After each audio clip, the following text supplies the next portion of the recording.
Mr. Dinosaur. You cannot pass here. You have to pay to get through. Molly, let's go. I have a problem. My dad wants me to go to bed, but he doesn't understand that there are problems to be solved right now. Did you know that hundreds of billions of dollars are spent on reducing the cost of using fossil fuels every year? Reducing the cost? Our planet needs the opposite, but we are giving discounts for polluting the planet. For example, if Mr. Dinosaur would like to buy something from the land of the dolls, like the world's most effective solar panels, Mr. Dinosaur pays in jewelry. Because he lives on this side of the wall, up to 25% could be added in fees to get the solar panels through. What if Mr. Dinosaur buys 1,000 gallons of diesel for his combustion engine? Mr. Dinosaur would still have to pay to get it through, but because of subsidies on fossil fuel, he'll get a discount. Why are we subsidizing products that have a negative impact on the climate? We should make it more beneficial to trade with climate-friendly products so more people can afford them. Molly, you better start moving. In 5, 4, 3... Boop, boop, boop. Oh, look. Another magical stone. Molly, didn't you hear me? Stop digging and come to bed. I told you, Dad, I have to dig for more magical stones so I can build a house. That abandoned house is built of a lot of magical stones, but I can't use them.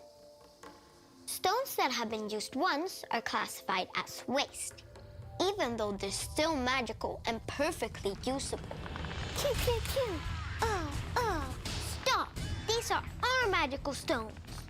So many conflicts are fought because we dig for more and more stones, even though we already have so many usable ones above ground and ways to reuse them. Unfortunately, existing rules makes it very difficult to reuse them and expensive. This is not sustainable. There are many challenges, but also loads of solutions. If we raise the cost of harming the environment by removing subsidies and pricing carbon, emissions will drop. And if we start to think more circular, we can stop treating the planet like it's disposable. I have no idea which solution is going to be the most important for our planet, but I do know that whenever someone, somewhere comes up with an improvement, it needs to be spread globally. Good night.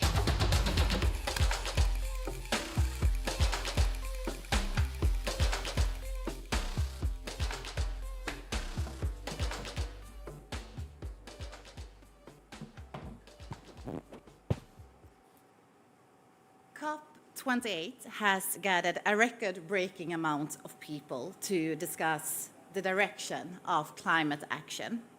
We have and will continue to see tough discussions, sometimes making the work in front of us feel like a hopeless uphill struggle. That's when it's so refreshing to listen to the next generation, who will also be facing the future effects of the decisions we are taking here today. Like Molly, with her solutions-oriented take on the problems she's experiencing while playing. Molly has the right mindset. If climate-efficient goods are more expensive due to high tariffs, turn to the WTO, fix it. If circularity is stopped by old rules, update them. The list goes on. She helps us break down the problems and think more creatively and holistic about what solutions are needed.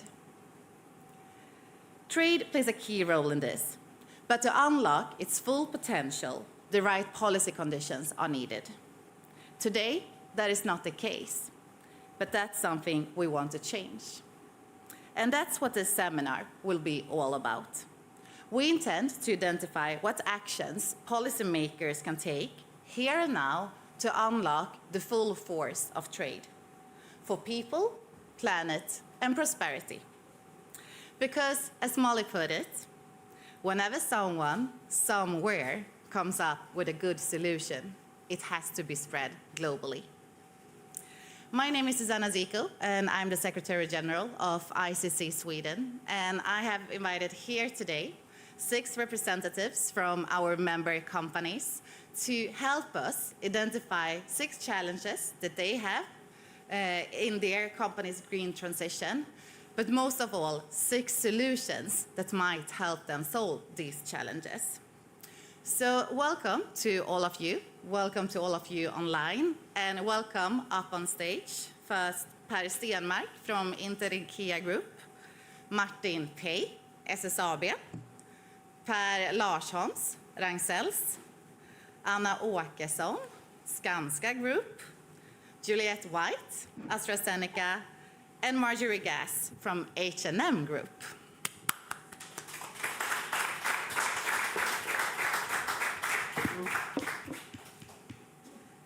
So as you already know, I have prepared 2 rounds of questions, and you're all going to answer the same 2 questions. And the first one, or to start with, I will ask you to tell us about one challenge that your company is experiencing in relation to the green transition. And I think we start in that order. So I'll look at you first, Per, from IKEA. Thank you very much, and thank you for the inspiring movie, because it really puts the questions we have so concretely in front of us. So at IKEA, we are working with a broad agenda to fulfill and support our vision to create a better everyday life for the many people. And to be true and to live up to our vision, we need to address the most pressing questions that we are facing right now. And one of the focus areas is, of course, to address the root cause of climate change. So we are fully committed to work to actually drastically reduce our greenhouse gas emissions in our full value chain. And we have just recently, after 1 year of homework, put our new goals into place.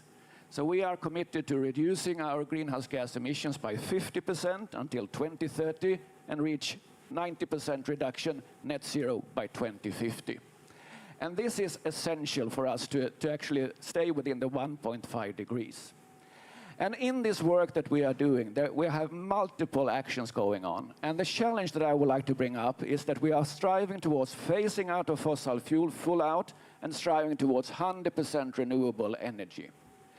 That includes investments, of course, in on-site renewable electricity generation. And we are in the line of making multiple investments there. And the challenge that we are seeing here is that the approval and permit process are not streamlined and are delayed.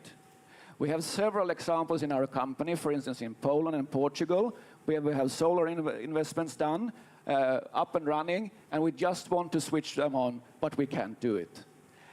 Time is short, we need to work together, and this challenge when it comes to permit for investments in renewable electricity on site is one of the greatest challenges that we are facing, and we are looking forward to solve this together with you. Thank you. Thank you, Per. So the first challenge is a delay for approvals and permits. Moving on to Per from Ragn-Sells. Per, number 2. Thank you so much, Susanna. And we also spelled it in the same way, so I'm really proud of that.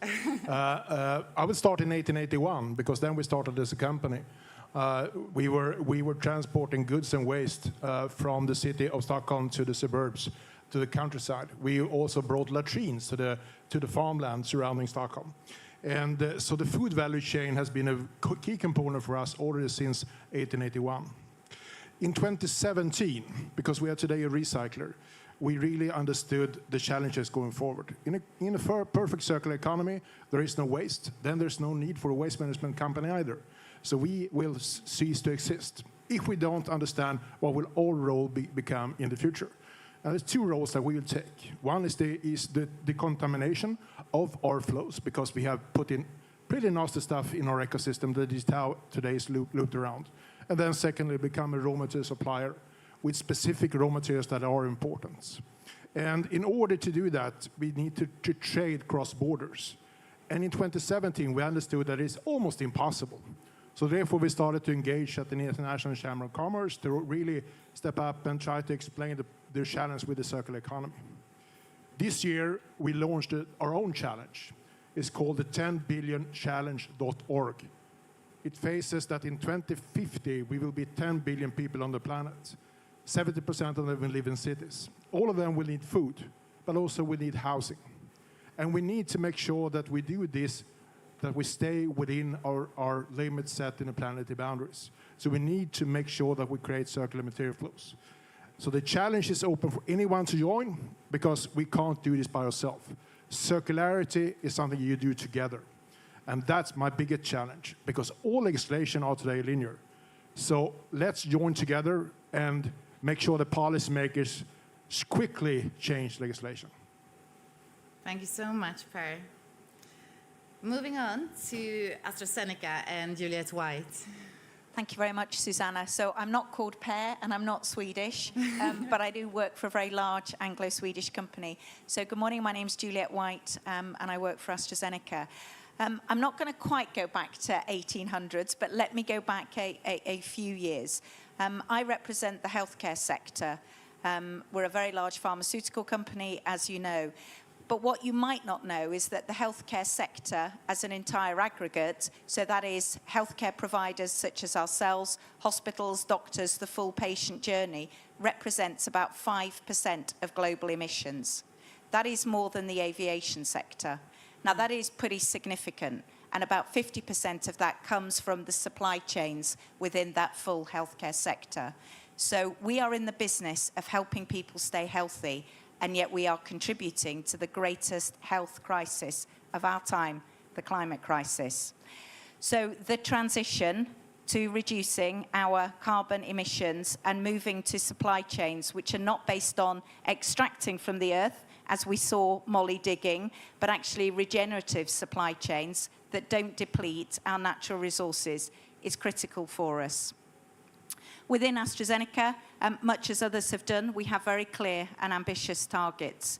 We have SBTI, so science-based targets, a halving of our entire value chain, so scopes 1, 2, and 3 by 2030 to net zero by 2045 at the latest.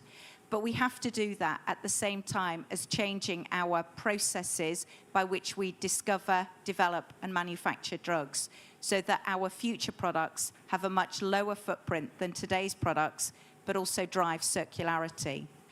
One of the most significant challenges that we face is the transition to clean heat, so clean energy. We can electrify, but you can't actually electrify all of your manufacturing sites at the same time as that you are driving productivity through them. So for us, the transition to sources of clean heat at scale and affordability is absolutely key. We've started the journey in the US, which is not a country that you would typically recognize as being at the forefront of an energy transition, through use of biomethane. And actually there, we are using food waste and animal waste to create biomethane, which is injected into the grid, which becomes natural renewable gas.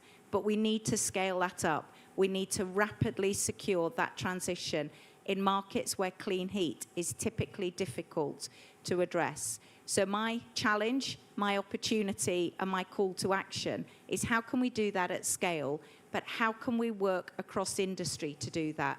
Because each sector requires clean energy. Sectors coming together to accelerate that is likely to do the things that Molly is asking us to do, which is not to continue to take from the planet.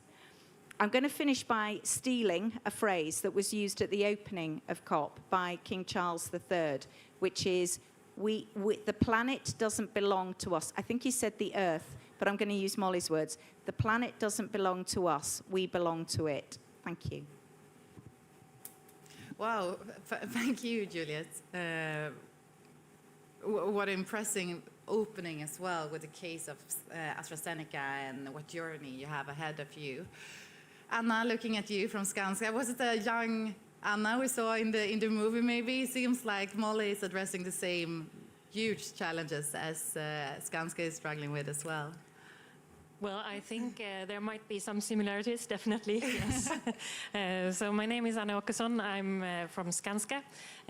We are a rather large construction and development company with business in Nordics, Central Europe, and US. And I really appreciate what you said about the 5%. I'm sorry to say that we are quite a bit heavier emitter. And both buildings and infrastructure is a business with large emissions, hard to abate emissions. So we are definitely struggling in how to sort this the best way. We have a science-based target. We were among the first construction companies to get one. It was a struggle, but it was good, and it shouldn't be easy. But it is. We have a lot of work to do, and we need all the support from everyone to be able to move the quickest we can. The other side of the coin, the flip side of the coin of being one of the larger emitters, is that if we actually can make a change, we will have a huge impact on the green transition. So that's what we are aiming for. We know that a lot of countries, cities, companies and organizations have also set really heavy targets and trying to move along. And both we and many of these have great solutions. We've heard of some of them today. We've heard a lot of them during the days at COP. And we talk about them a lot. Our challenge, or one of our challenges, is that when we get to the procurement process, when we have clients trying to procure us, they rarely include any of these questions. The green transition and the solutions that actually would lead to the green transition is something we talk a lot about. When it comes to real action, there is nothing about it. So that's the challenge I wanted to bring up today. We should include this in the procurement process. Thank you. Anna. Martin. Yes, thank you. The steel industry is one of the most important industries we have, because without steel we can't live the way that we want to do. Steel industry stands for around 7 to 8% of global CO2 emissions. At the same time, steel is embedded in almost every product that we make. So the steel industry has been working very hard to find suitable solutions. And we at SSAB was the first company leading this technology development, because steel today made from iron ore, mainly relying on a blast furnace-based process using metallurgical coal for reducing iron ore and producing steel. And with that, we get this carbon dioxide emission.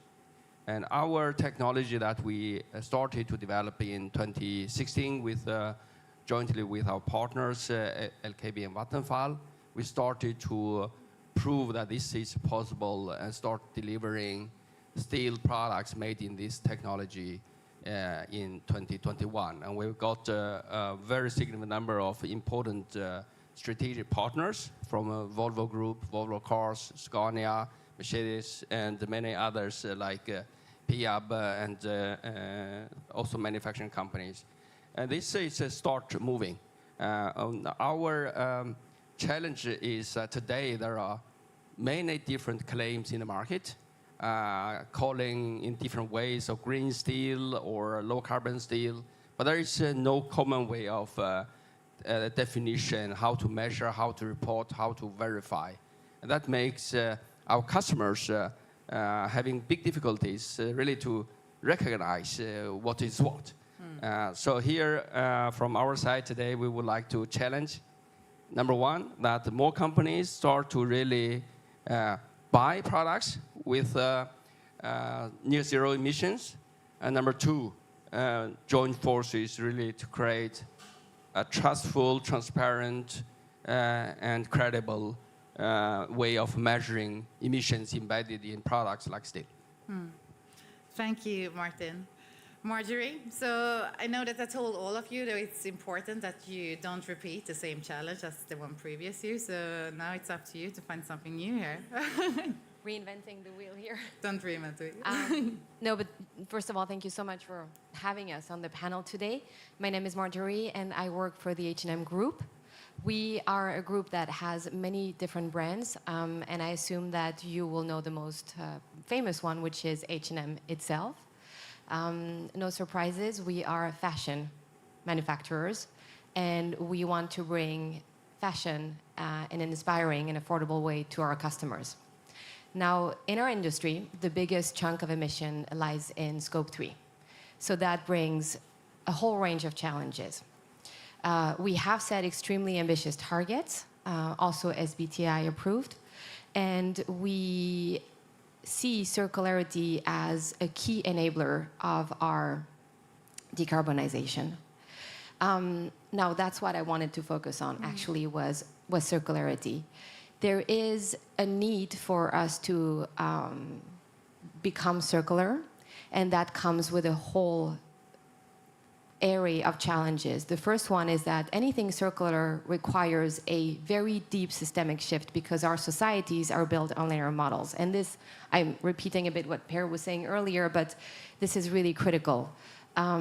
Everything needs to be deconstructed. When it comes to us, we need to rethink our global value chains, which is a significant endeavor. And from a policy perspective, we also need to have legislation change dramatically. One of the challenges that I see is that we need to work a lot with existing legislations. They need to be deconstructed, reassessed, and made fit for purpose for circularity. And this is actually a bit similar to what Molly was also explaining about the house. Sometimes it's more difficult to take an existing structure, decompose it, and rebuild rather than starting from scratch. And that's the challenge that I wanted to bring today. Thank you, Marjorie. So 6 different challenges. First one, delays for approvals and permits, and then we have from Martin, lack of markets and absence of commonly agreed standards. Ragn-Sells, Per, you were talking about the lack of clear rules for when waste stops to be waste. Skanska, the procurement process. And then AstraZeneca, around partnerships, right? Both public, private, and private. So now to the fun part of this seminar, to see what types of solutions you think would help you tackle these challenges. And I think we start with you again, Per. Thank you very much. It's always a risk that we might repeat ourselves because all the questions are so integrated in a way here. No, but actually, I think it really starts with progressive, harmonized, well-functioning policies and legal frameworks that is delivering to what the world needs, which is that we stay within the 1.5 degree target. And as long as we have that and that they are stable over time, that encourages businesses in total to invest, so that we have a stability in that, and that the harmonization is so essential for companies that are working on the global market. So this is like the essence of it. And then to infuse a sense of urgency. So I was coming back to the concrete examples that we have on challenges with delays in permits, and that is, of course, we need to streamline it. We shouldn't cross corners when it comes to how the permit processes are carried out, but time is short. So when a company or an investor have made these essential investments, in this example in renewable electricity, and are just waiting to switch them on, the attitude from regulators, policymakers, must be to enable that. We always talk about within IKEA there's a sense of urgency, and that we would like to infuse here. We also I like to bring up, as what you already said here, repeating a little bit, that the standardized, harmonized regulations for the flow of secondary raw material. We will use much more secondary raw material. That is clear. And how can we secure a cross-border possibility and enabling that? We don't want to have borders, as the example with Molly here, where we are stopped in this possibility, because we want to do the right thing. There are so many companies want to do the right thing, and I believe that the regulators and legislators also want that. And that is the reason why I think it's a sense of urgency that we need in the regulatory framework. Thank you. Thank you, Per. Per? Then Per continues. I will start in the building sector, and we see the potential to transform many of the material flows. And we start with precipitated calcium carbonate. That's a filler that you use in floorings. All plastic materials that containing in the building segment, or even vegan milk. How do you produce it today? You mine limestone, then you incinerate the limestone, and then you can produce PCC. We do the opposite way. We can extract calcium oxide from huge landfills in Estonia, add on carbon dioxide. The challenge is we're not allowed to trade with carbon dioxide, so we can't use it. but it can really reduce the CO2 impact and also create a good environment. Secondly, we can see how today's wastewater treatment plant can become tomorrow's resource plant. We can build and paint the cities. This is a red color from poo. Today, of course, it's not allowed. We need to make sure the standards are adjusted. The second part, sound barriers, and you can see more of those in the Swedish pavilion because we have a small exhibition there. We can also reduce the amount of cement in sounding boards. So this is really a good example of how it can be done, if standards and legislation would allow us. Secondly, of course, the most important, because I said in the beginning, we are part of the food value chain, is that we also can produce huge amount of phosphorus. We can produce 50% of what Europe needs in phosphorus from the sewage sludge running under our feet. We produce a high quality, so it's not the same quality you can find anywhere in the market, but we're not allowed to use it in Europe. So therefore, last week we announced that we now have signed an agreement with Canada.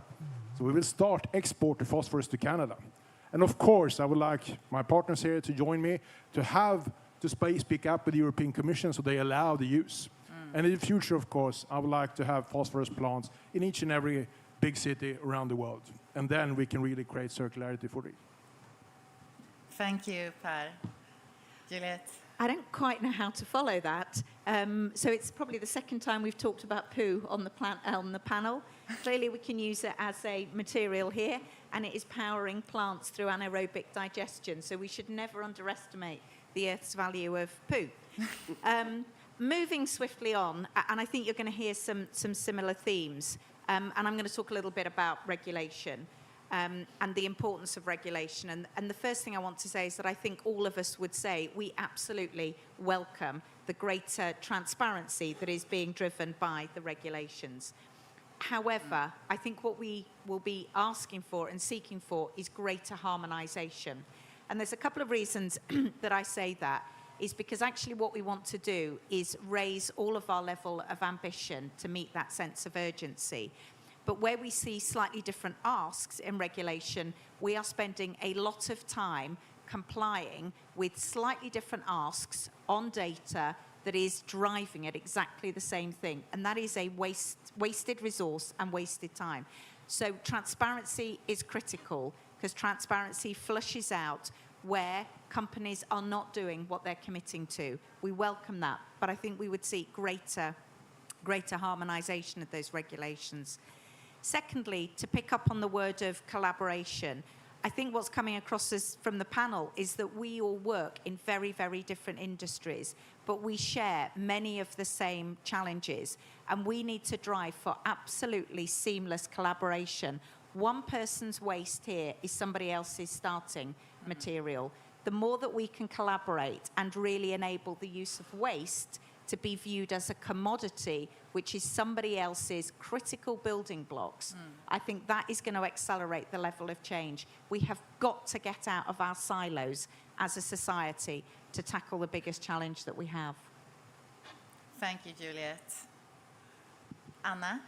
Yeah, I think what we've been talking about, I agree with all of you, but I'm going to try to stick to the challenge and solutions that I was talking about earlier about the public procurement. We see in some of our markets, in some of the countries where we're doing business, how there is a bit of a... It's more usual in public procurement to actually have parts that commits to the green transition and are asking for solutions. But we also see in some of our other markets how, as I said earlier, lots of clients and cities and countries are talking widely about the change that needs to be done. But when it comes to actually ask us to do something, the questions are no longer there. Perhaps also when we show our clients the opportunity to use steel that is produced in a much greener way, they love that, but when it comes to actually do the procurement for it, it's not so important for them any longer.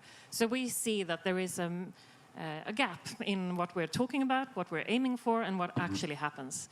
So the solution we see would definitely drive change and do it quickly is if we could make sure that there is a policy around public procurement that includes that there needs to be part of the procurement process that takes into account solutions for green transition. Thank you.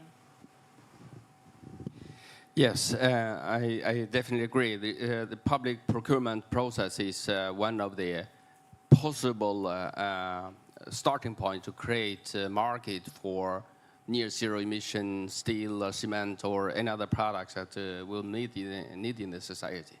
And that is where our challenge come in, because in this process there is a need of agreeing upon how to measure embedded carbon in the material.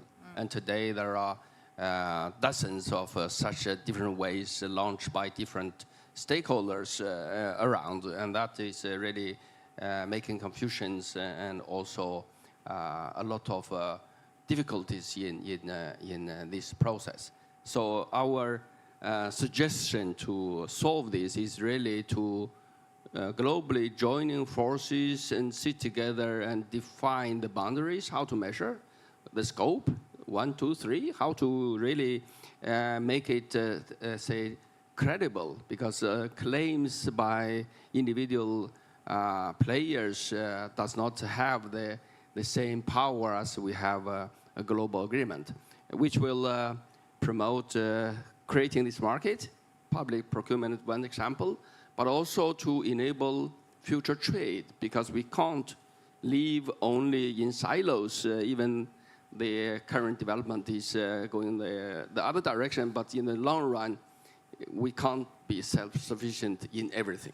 So we need to do trade with each other. So common agreed standard, I think, is one of the key priorities at the moment. Thank you. Now, this is the fun part of the discussion, right? What can we do about this? So the good news, I find, and I've been in public affairs maybe for too long, but our industry is being regulated significantly. We see a steep increase in legislation, and that is a very good news. We're being regulated primarily in the European Union at the moment. There are very strong trendsetters in terms of circular legislation, looking at product design, looking at end of life. And then for this to work and for this to drive actual impact, there is a few things which we believe are imperatively needed and really form an important part of the solution. The first one is that there is a need for a level playing field. Our industry is extremely fragmented, so if you want to drive any type of change in the textile sector towards circularity, towards emissions reductions, the same rules need to apply for everybody. That's absolutely critical, and that can be achieved through legislation. The second very important piece, this is something that is actually very granular, and I thought that this would be interesting for this audience as well. We are working on the HS code to try to have a new differentiation under, currently we have a code that says worn clothing, and this is how they get shipped. And it doesn't allow for a lot of transparency. It doesn't allow for a lot of clarity of why are they being shipped to this destination over another. So what we're trying to achieve is to have subheadings under this code differentiating those products are meant for reuse. Those products are meant for recycling. And those products are meant for disposal, because that's the only solution for them. Now, this is extremely important when you look at the circularity of our global value chains, because it will help us identify which product can have a longer lifespan and get them to the right markets where there is demand and where there is capacity for them to be taken by new customers. It will also allow us to direct goods, and I'm calling them goods because it's waste, but which becomes a very valuable resource, to places where it can actually be recycled. There is an expectation from legislators, but also from within the industry, that we close our own loop. So we want textile-to-textile recycling. This is definitely the next step for us. Now, to do that, we need to make sure that wherever those goods go, there is adequate capacity. There needs to be those infrastructures in place. And this actually brings me to the third recommendation, which is investment, research and innovation for recycling, for fiber-to-fiber recycling. This is absolutely the next frontier, so to say. There is a lot happening.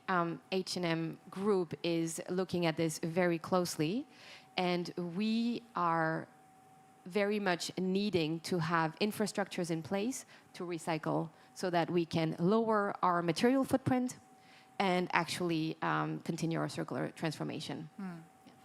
Thank you so much, Marjorie, and thanks to all of you. I'm writing here all the time. It's because from ICC Sweden, what we are doing here at the COP is that we are putting together a policy recommendations checklist, or it's actually more a wish list, but it's a checklist for a policymaker at the end.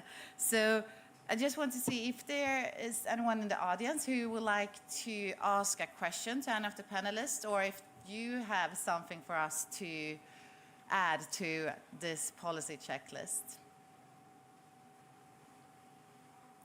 Or if someone in the panel would, yes, please. Many thanks. It's great to hear all the ambition that you folks have. We need to get to zero, right? That means that any process that has emissions, there needs to be carbon dioxide removal to balance those emissions so we have net zero. What percentage of global GDP is that going to cost? I don't know, but I got somebody from the IPC to say maybe 2 to 3% of global GDP. I think it could be bigger, but it's a lot of money. Now, if we take steel, which, as you say, is very carbon intensive, the idea that at some point in the future, carbon dioxide removal credits are purchased to cover the residual emissions from steel, seems like the way we're going to have to go. How do we get there? Martin and then Per. Yes, thank you for the question. There are different approaches in the steel industry. Some companies are still working with CCS or CCUS to take, say, the remaining part of CO2 emission. What we have chosen with our technology at SSAB is really to remove carbon from the reduction process of iron ore, so that we eliminate the root cause. That is, in our opinion, the best technology for us. Of course, there are different preconditions around the world. The CCS technology in many cases can be used as a transitional technology, because to some point in the future, current existing production technologies based on coal-based steel production technologies will come to a point where significant reinvestments will be needed to continue. And that could provide, say, suitable time points for transitioning to this new technology. The new technology is proven it's working, but also, of course, to implement it, it's a lot of investment that's needed. When you come to the point where investment is needed even to continue with old technology, then you really need to think, and that is what we have concluded, that we will do this transition as early as possible. I can give 2 examples from the processes I mentioned. We start with the PCC. We will just need market price. We will do the investment by ourselves. The only thing we need to make sure that we can have carbon dioxide. So, and the output will have a negative carbon emission. The other one, phosphorus. Make sure we can sell the phosphorus to the quality we have. Then we can even pay the city for the sewage sludge. So these are 2 examples where we have, of course, large scale. You will do it on multiple places, but that will really not cost the society anything in the end if we are enabled to use it. And I think we can see more processes going forward that can do the same thing if we just make sure that we allows. And ICC also even launched a report on the 1st of June this year. Even research to develop new processes are hindered if you're going to cross a border. So a huge problem to also set new processes in place. Thank you. A follow-up and then a second question over there. So the follow-up is, would you welcome a change to the greenhouse gas protocol to treat steel and hydrogen and maybe some other things the same way as electricity is treated. In other words, move it into scope 2, where when you purchase steel or you purchase the hydrogen, you know the quantity and your supplier tells you what its carbon content is, as opposed to the existing scope 3, which is pretty useless information. That's a steel question. Is it a simple question or is it a still user question? I can comment on it. I think from an IKEA point of view, I think it's essential that already from the start, when we have put our climate goals, it's the integrity of the full value chain and our responsibility for the full value chain. So that is scope 1, 2, and 3. And the goal setting that we have now for the emission reduction until 2030 by half covers the full value chain. That is essential. And from an IKEA point of view, by far, materials is the biggest footprint we have, more than 52%, which is there like there. So we need to address that in a way that, and that is the main focus that we are into right now. Meaning also that, of course, when it comes to data and metrics, we have to, really work together. Of course, we are subject to, we need to use secondary, data for the moment, but the more granular we are, the better we can be to address the scope 3. This is essential because without scope 3 and we cannot reach this. And for us, of course, it's a 98%, which is scope 3 basically. So that is so important for us. I also think that when it comes to the understanding of the scope 3 and so forth, it is a challenge. It's definitely a challenge, particularly for the small and medium-sized companies. And there we need to, I think, form partnerships and alliances to be able to capture the right data. But that is how we look upon it. May I just add, I think it's a great comment.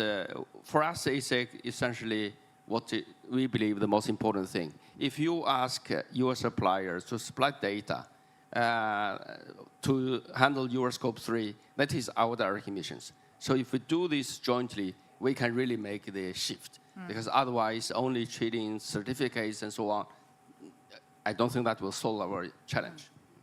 Juliet, I have a feeling that you want to add to this discussion. Am I wrong? Yeah, no, I was going to build on the point and pick up maybe something that Anna also said. So somebody's scope 1 and 2 is somebody else's scope 3, right? Because we are so interconnected.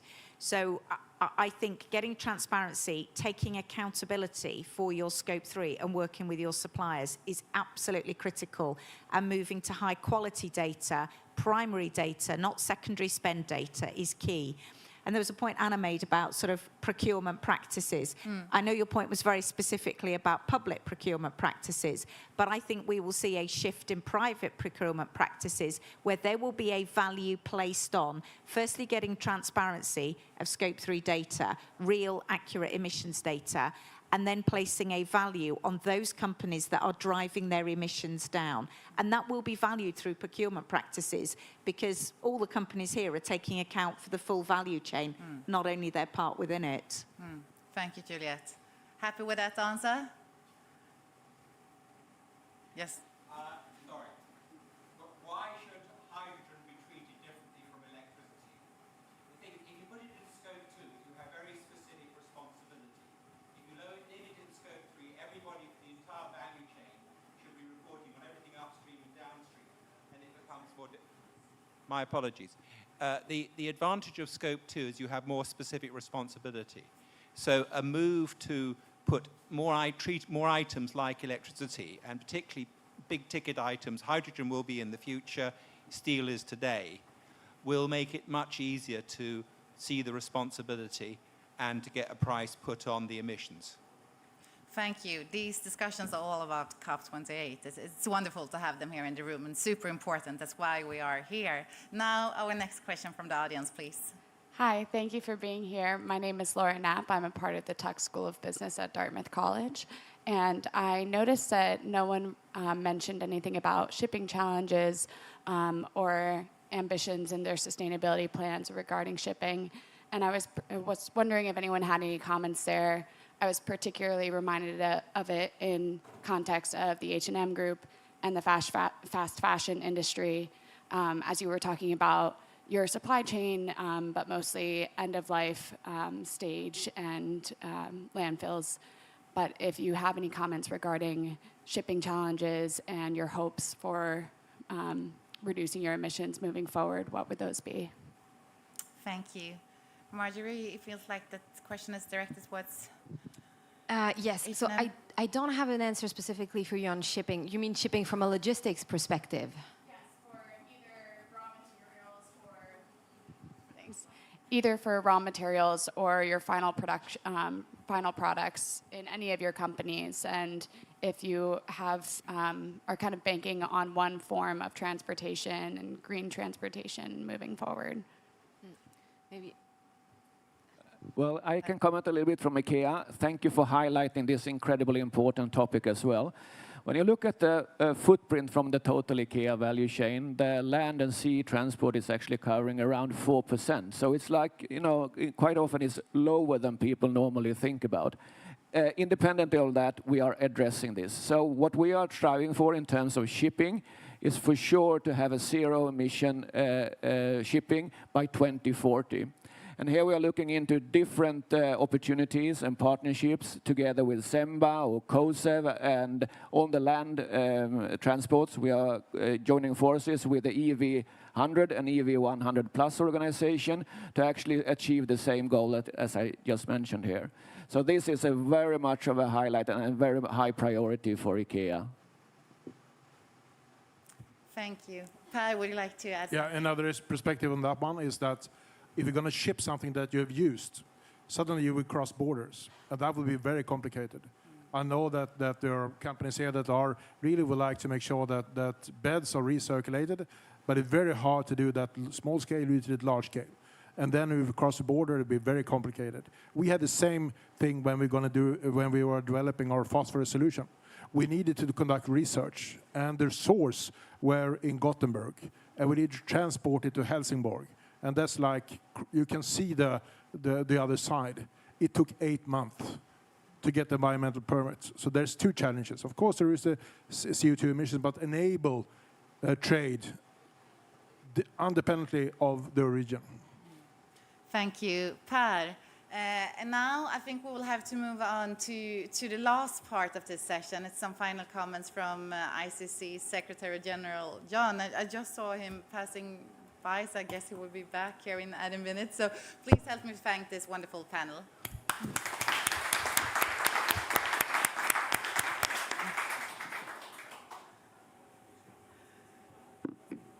No, you can take your seat.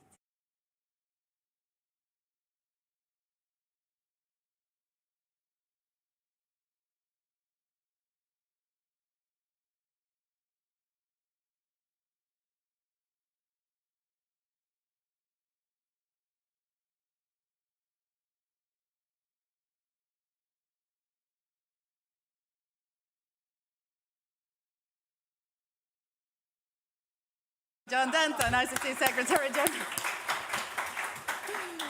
have a seat, John. Thanks very much. I'm surrounded by Swedes. You are surrounded by Swedes. It's a Swedish all-star team here, actually. We have SSAB, IKEA, H&M, Skanska, AstraZeneca. And do you know what we have been discussing here? No? Did someone brief you prior to this one? Maybe a little bit? So I'm just getting my recalibrating up to speak with Unison talking about our relationship. So There's a microphone over there, sorry. yeah. Okay, so we have been discussing different challenges and maybe especially different policy solutions to challenges that our Swedish companies are facing in their green transition. And did you receive a list of potential solutions that we see to these challenges? Well, I've just come out of opening trade day this morning with the UAE Minister for Trade, with my good mate Dr. Ngozi from the WTO, Rebecca Grinspan from UNCTAD. And this is actually exactly what we were talking about. For the first time, by the way, in 30 years, trade is actually on the COP agenda. And you might say, well, that's weird when you consider the amount of emissions that are actually trade-related, and yet it's been operating in a silo. And frankly, we follow, obviously, the COP negotiations very closely. And one thing you do note is that the wrong people are in the room talking about the very issues that are important to people involved in global trade and commerce, because they see everything through a very specific lens of climate, not understanding that a vector of economic growth is trade, and if you don't bring the two together, it's actually a problem. And that's exactly what we're seeing. So thematically, what I've been pushing at this COP, and we've been uphill, downhill, but from heads of government, heads of state, through to NGOs and humanitarian agencies, is that we need to raise the ambition, we need action, but in order to enable the action, we need alignment. So we're working on alignment issues. So going on this issue of energy and energy-related policies, the point, and we just published a paper on this, so I encourage you, we've got some very good ICC Sweden people here who are always good at disseminating, but also contributing to the development of our thinking here, that we've been looking at best practice for operation of carbon markets. There's a couple of things we've noticed. In Sharm el-Sheikh, I made a pitch to the head of the IMF, the head of the OECD, the head of the WTO, that we have something like 20 different agencies working on carbon pricing principles, which means we're getting vectors of different assumptions, etc. So I said, can't you just integrate? Of course, that's harder said than done, because what we actually want are principles that we can rely upon that can help us align. So it is with some pride that we're able to announce earlier this week with Dr. Ngozi, who took the lead on this, by the way, that we now have a task force to integrate carbon pricing principles. And that's actually going to be very important for setting what we actually want, which is a market-based approach to this issue. So then looking at all that, we're sort of understanding, well, what are the big thematics? And we've just been looking at the 70 different carbon markets that operate and understanding there what the best practice issues are. And no one had done this before, because what we're trying to do, because our job is to enable business, and we believe in market-based approaches, is how do you build an effective functioning market which business can understand and act with. And so what we've been doing there is identifying the best practice principles, but the themes, particular themes to make a functioning global market, which of course will comprise different markets within it, because you won't have one price on carbon, around what's called carbon leakage, which I think you in Europe would understand, but also carbon linkage. So you need to ensure, first of all, that it's right and proper that we don't have a situation where companies and communities have to relocate because of carbon leakage. So what you've got is policies and principles that are causing problems for the functioning of markets where carbon-related and energy-related projects operate. And so there's an attempt, therefore, to protect against that. Of course, we know what that looks like. We've seen this emerge with CBAM, but the difficulty you've got is that unless it's WTO compliant, it's going to give rise to disputes. And then, of course, as I was saying to the UAE Minister for Trade, is also the chair of MC13. So this morning I threw out to him a challenge. If we're going to work our way through all this and make it functional, we're going to have a way to settle the disputes, which means that a key outcome of MC13 will be a functioning dispute settlement procedure. So sorry, I'm just trying to give you the broad picture around this issue of alignment, which is really key to driving action, and I think the raising of the ambition that we need to have out of this COP28. And that is very much linked to the discussions we had before you arrived here today. I have to, what time it is, because we promised to, okay, I have time for one more question, maybe 1.5. And I'll promise not to give such a long answer again, okay? Okay, so probably I don't have time for one more question. I think I did that at the ICC Sweden board meeting as well. Apologies. I'm so excited. You're so excited, and it's a good thing. Yeah. Let's take a fun question. You are stuck with someone here in an elevator at the COP28. Who would you like to be stuck with, and what would you tell him or her? This is a huge opportunity you have. Well, him, her, or they. But Or they, sorry. I want to be stuck in an elevator with Joe Biden and Xi Jinping.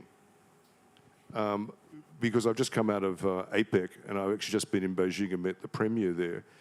And the two issues that I've really noticed is that unless we can have cooperation across the high walls, small yards on climate, then we're not going to get where we need to get to at the speed we need to get there. And the only way that will truly get the momentum we need is if we get China and the US engaged again in a substantive and concrete way on raising the ambition and giving the clear political signal to these crazy negotiators to stop mucking around on preambles and actually get results.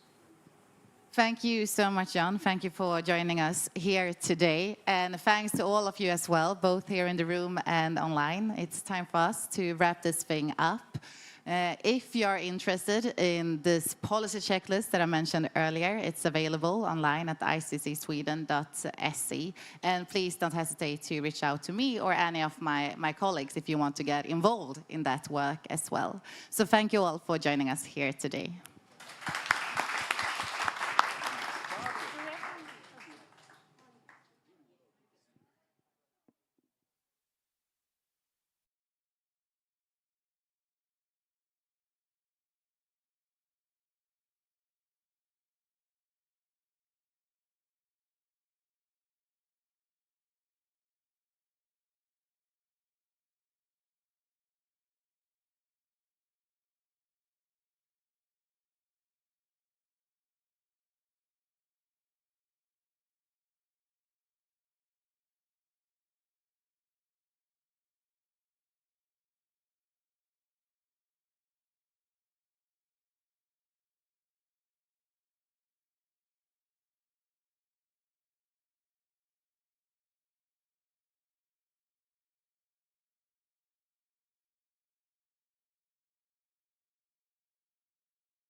On?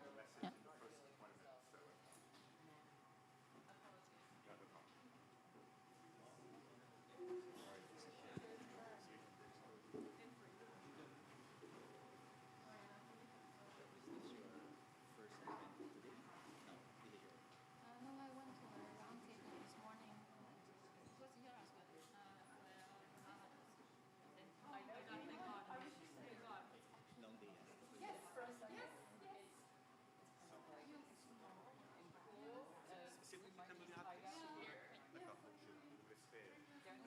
Vous faites l'introduction? Oui, je ferai.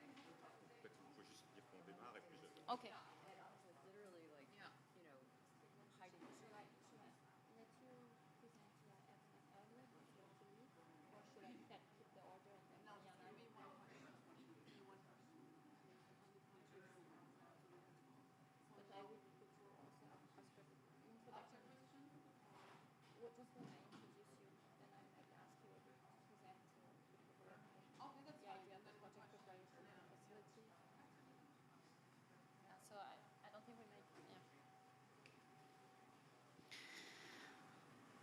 Okay.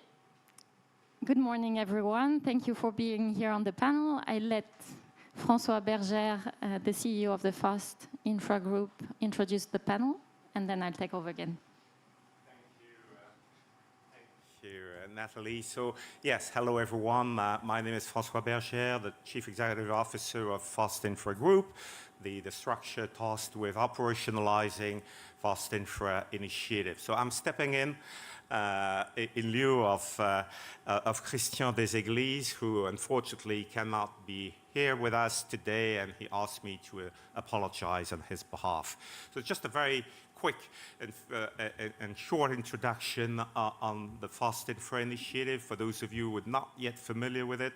A multi-stakeholder, public-private, market-led initiative that was launched initially under the One Planet Summit 3 years ago, but has since morphed into a really market-led, industrial-led initiative. And I'd like to take advantage of this introduction to acknowledge the role played in particular by actors like the GIFT, the Global Infrastructure Facility, Macquarie, HSBC. All of them have been instrumental in identifying the relevant themes on which we should work and helping structure the first tools and solutions which are now to be operationalized by FAST Infra. FAST Infra Group is the top co, and we're now finalizing as well the governance of it, which will include a representative from emerging markets, developed countries, industry, NGOs, and MDBs. So a cross-section of all players involved. And we definitely hope that this will help facilitate and speed up the take-up process. So the first dimension is indeed the FAST Infra label. And with that, I'll hand over back to you, Nathalie, and the other panelists to tell you more about the first achievements. Thank you. Thank you, François, for the introduction. So welcome, everyone, to join this panel partnered by Global Infrastructure, Basel, and HSBC. We are going to talk about the FAST Infra label today, and mostly we are going to celebrate because we are having the first 6 projects that earned the label, and one of them is on stage today. So yeah, we are very glad to celebrate these 6 first projects. Just let me give you a word of context, the 3 reasons why we are talking about infrastructure here at COP28. The first one is that 80% of the emissions are due to infrastructure. Many scientists say that we are going to hit the 1.5 degrees within the next 6 years. And then we have a huge financial gap, like 1 to 3 trillions, to solve the climate challenge in emerging economies by 2030. So the FAST Infra label is actually there to recognize, acknowledge the projects that are actually considering climate adaptation and mitigation. But not only, it's also about sustainability more broadly. And hopefully, by recognizing them and rubber stamping them, orient capital towards these sustainable infrastructure projects. So the panel today is about sharing the journey we did with the first projects. So we will present those projects and also dive into the topics like the process, the awarding process, the benefit it brought in terms of financial decision making and the further developments. So now let me present the panelists. I'm going to go along the value chain, so let me present first the investors. So we have the immense privilege of having Christina Klobedens here on the panel. She is the Chief Sustainable Officer of Macquarie Asset Management, and she is managing the portfolio towards net zero by 2040. Then we have Marat, head of Pentagreen. Pentagreen is a debt platform backed by Temasek and HSBC to finance sustainable infrastructure in Asia. So Marat had, or Pentagreen had interest in investing in some assets in South Asia, and one of them were assets from Citicorp. So I'm very happy to have here on stage Oliver Tan, who is CEO of Citicorp Renewable Energies.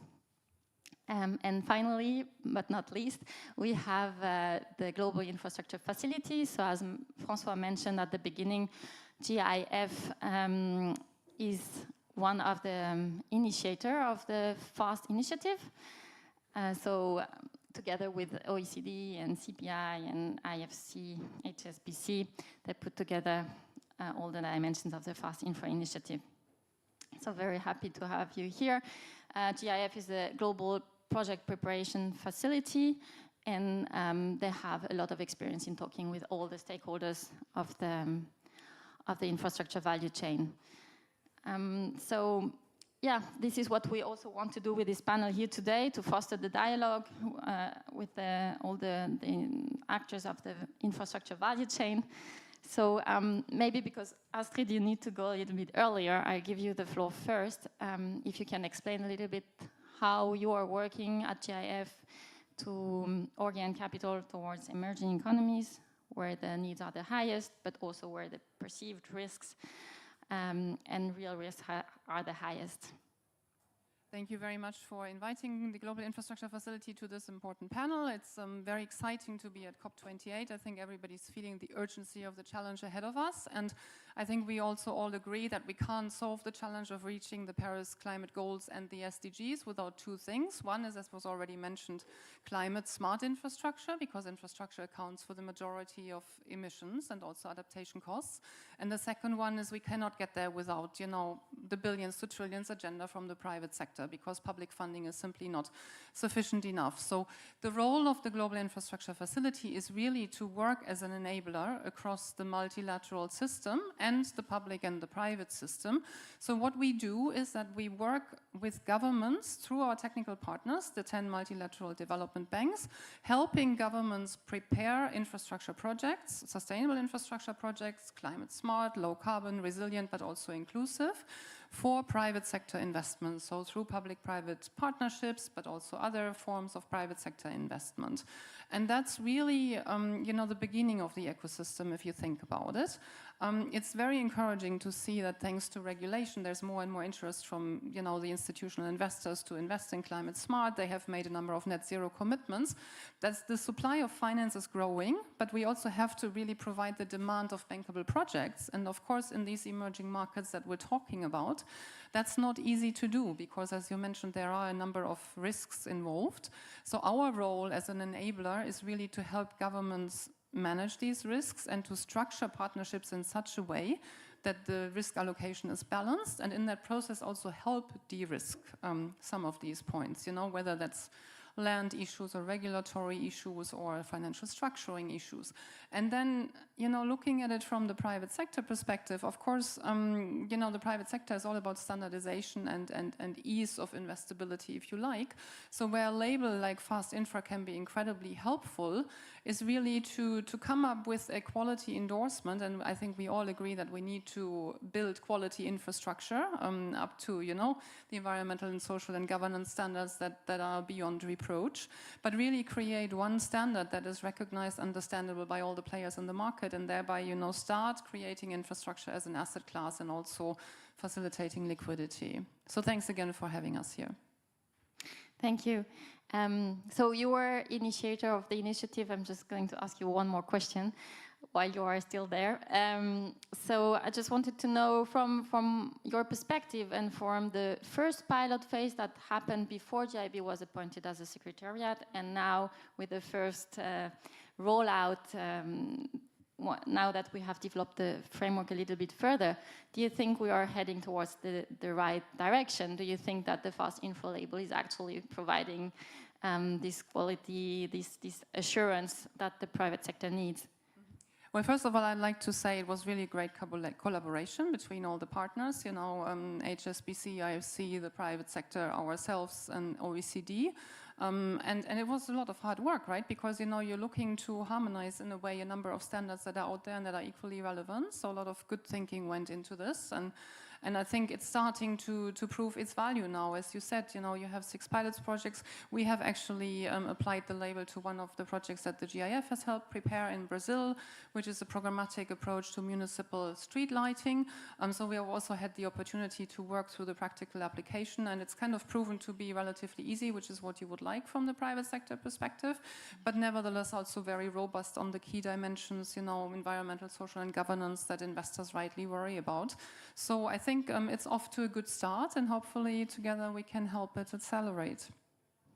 Thank you so much. So I'll take the advantage to go one step back and present a little bit the fast info label. I just wanted to give Astrid the chance to present the GIF and their role here. So as I said before, we have this huge challenge, and the brightest minds met 3 years ago to develop the fast info initiative. And among the 3 pillars, the fast info label. So this fast info label is really to provide market confidence and foster investment towards sustainable infrastructure, and especially in emerging economies, hopefully. And this should lay the ground for the fast info label, so for a sustainable infrastructure, to become a deep and liquid asset class in the future.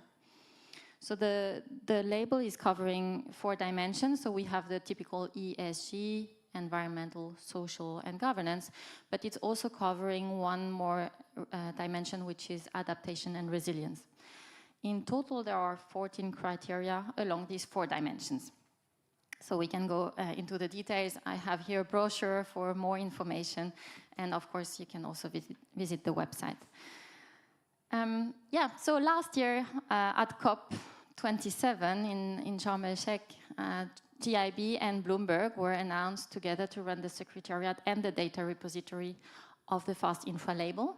So we have been working hard the last year. We developed further the framework. We set up the governance bodies. We worked on the methodology, and we are currently also working very hard on the development of the digital tool, the data repository that Bloomberg is developing.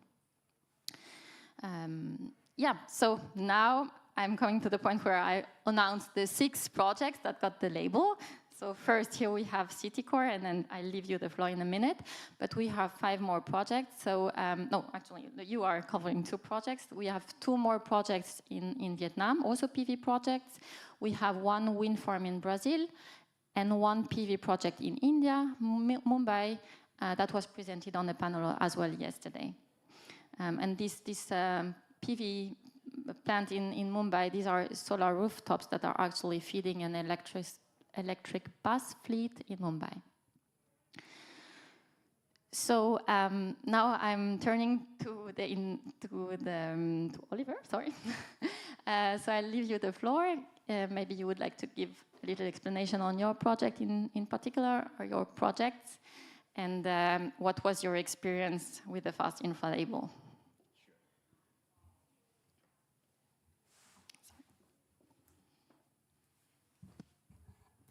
Good morning. On behalf of our chairman and vice chairman, who are both seated at the back, we would like to thank you for inviting our company to be part of today's panel discussion. That shows we we come in full force to support Fast Infra Label and of course Marat. So let me give you a short introduction of our company. We are Citicorp Renewable Energy Corporation, or CREC in short. We are a Philippine-focused, pure renewable energy independent power producers. Our operating plants and projects are well diversified in terms of geographical location and also in terms of the renewable energy technologies through our 3 different platforms. First, we have the Citicorp Solar Energy. That's where all our utility scale solar farms are consolidated. Currently, we have 10 operating plants, which I will share a bit on my next slide. On top of the 10 operating plants, we have a robust pipeline projects that we intend to roll out. On average, we plan to build 1 gigawatt of new solar farms every year for the next 5 years. As we speak, we already rolled out our first gigawatt, and Pentagreen has been very supportive in providing innovative financing in some of our projects. And 2 of the projects that we are currently building, we were able to secure the provisional label from Fast Infra, which I will discuss later on. And we are also building our maiden runoff river hydro. This is a 25 megawatt under the Citicorp Hydro Energy platform. And lastly, over the medium and long-term horizon, we intend to complement our solar projects and runoff river with onshore wind and offshore winds. By next year, we plan to start, towards the end of next year, we plan to start the construction of 4 onshore wind projects, which we won early June under the Green Energy Auction Program of our government. These are all in support of the energy transition goals of the Philippines. Our government has set an aggressive goals wherein by 2040, 50% of the total country demand will be sourced from pure renewable energy technologies. So moving on, these are our 10 operating solar plants. Our single largest plant is located near the central Luzon of the Philippines. This is 115 megawatt, which we commissioned, phase 1 we commissioned last year, phase 2 we commissioned early March. And then, so we produce around 390 gigawatt hour of clean energy every year, with a total combined installed capacity, peak installed capacity of 285 megawatt. So every year we reduce 277,000 of metric ton of carbon emission or offset carbon emission. We also serve the large commercial and industrial locators or multinational in the Philippines through our rooftop solar projects. This is the 6.5 megawatt, one of the largest embedded solar rooftop projects in our country. CREC, or Citicorp Renewable, is a fully vertical integrated business model. We do greenfield development. We also do the engineering, procurement, and construction in-house. And post-commissioning, we do the operation and maintenance of our plants in-house as well. Across the various development stage, we ensure we stick to all the best practices in terms of the land acquisitions, to the design, to the operations, which I will expound further. First, during the development stage, our company observed a very land acquisition and resettlement mitigation program, of which we are very strict in our site selections. We only select or cover idle, unproductive agricultural land to place our utility scale solar farm. Philippines is a very large we have a large agricultural land, and to build a solar farm, you would need large footprint of land. We make sure that we don't sacrifice the food security to build renewable energy. And during the land acquisition stage, we ensure that if the lands are tenanted, we ensure that we provide just compensation and provision for resettlement housing and livelihood restoration plans for those affected families or tenants. So we have a very good social programs. And we also try to minimize the displacement through alternative design. What do I mean by alternative design is we pioneered the agro-solar concept wherein we coexist the agriculture intent of the land with our power generation facility, which I will expound in my next slide. Second, we have a very collaborative stakeholder engagement programs, of which we conduct many town hall meetings where we conduct information education campaigns about the projects. We make sure that the communities understand and accept our projects. We establish a grievance redress committee to hear them out, what are their concerns, and how we can together work for a joint solutions. So we do public consultation, focus group discussions, and we also do socioeconomic and perception survey. This is very important because we want to establish a baseline statistic before and after our projects so that we make sure we are able to get figures, statistics in terms of the inclusivity, in terms of how the families and the communities grow with us also, both in terms of financial and their living conditions. So next, during the engineering, procurement, and construction stage of the project, we try to maximize the layout and the design of the solar table to try to utilize as much land space to grow high-value crops. We work with the local farmers. We provide seeds. We provide the land where they can plant. And we also work with them to find an off-takers for these crops and vegetables, such that we augment their income. So it's really a collaborative approach. And during construction and even during operation stage, we ensure 80% of the total manpower requirement are sourced in the local community. So we also provide job opportunities to the local farmers. And as much as possible, close to 30% of our materials are locally sourced as well. So this provide economic activities in the region during the construction. We have what we call the training to employment program, wherein we partner with different vocational training programs of the government to train the local talents and develop the necessary skills and competencies that later on we can hire them. And lastly, two of the projects, which is the Bolbok 1 and 2 that Natalie mentioned, were able to secure the provisional label, mainly because of our ongoing practices also. If you look at the self-assessment reports, most of the questions pertains to your environmental practices, safety nets, social concerns, which we are already doing on the ground as well. So that enable us to easily or navigate through the self-assessment reports and secure the provisional label.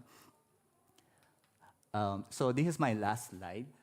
We are, even if I may digress a bit, our sister company, Megawide, which is the largest construction company, 15 years ago, we already are at the forefront of green construction methodologies. We build, design quite a number of energy-efficient buildings that actually was able to secure the LEED certificate. So when we have the opportunity, as encouraged by Marat, why don't you try and try to get the FAST label certification? We are not a stranger to such kind of certification because embedded in our DNA is really, we would want to be sustainable in all our business practices. And last year, we did our first energy real estate investment trust IPO, We were the first in Southeast Asia to secure dark green rating from Cicero. Cicero is based in Norway, one of the renowned certifying body. And also early this year, we raised our maiden green bond. This was the green financing framework was certified by Sustainalytics, and it was rated AA rating by the Philippine Ratings Agency. So we are promoting, in fact, we're encouraging fellow project sponsors also to avail the Fast Infra label. So as I mentioned, in closing, we are on our way to build and roll out 1 gigawatt of new solar asset every year for the next 5 years. Thank you very much.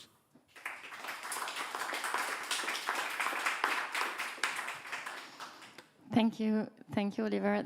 That seems like a very well thought project, and there is a huge potential for more projects to be labeled in the future. So we are looking forward to further collaboration. So now I'm turning to you, Marat. I understand that the initiative came from you, from the talk of Oliver. So would you like to spend a word on Pentagreen and from this perspective of an investor investing in emerging economies, why did you choose to advise about the Fast Infra label, and what is the strategy behind that for your debt platform? Yes, thank you. Thank you, Natalie. It's happy to elaborate from our perspective. We, Pentagreen Capital, based in Singapore, are fortunate to be one of the financiers of Citicore projects. And indeed, 2 of those projects went through this labeling process and obtained the provisional label. So very happy with that outcome. Indeed, hoping for more going forward, and hoping that, of course, the label becomes widely adopted and provides, I think, this platform to many Asian regional project developers and project sponsors as somewhat of a window into the world of capital markets investors, particularly global investors, and provides that initial stamp of approval, if you will, or assurance that indeed the projects that the developers are undertaking are done in the right way, in accordance with best practices, best ESG-related practices that are available in the market. Particularly for an investor base that's a little bit removed from the realities of emerging markets, project development, project investment, and financing, I think this type of label should have enormous value. As a lender into these projects, we get very close to the detail. We work on deep due diligence, so we undertake that kind of work ourselves with the help of independent experts. So all of the environmental, social, and governance risks are assessed. Compliance with World Bank IFC performance standards is assessed. Compliance with ADB safeguards policy statement is assessed. So that, as primary lenders, we understand very well. However, of course, an investor base that's 1 or 2 steps removed from that type of process may have less familiarity with this level of detail. And for that investor base, this kind of wrap in the form of a label, I think, should be very useful.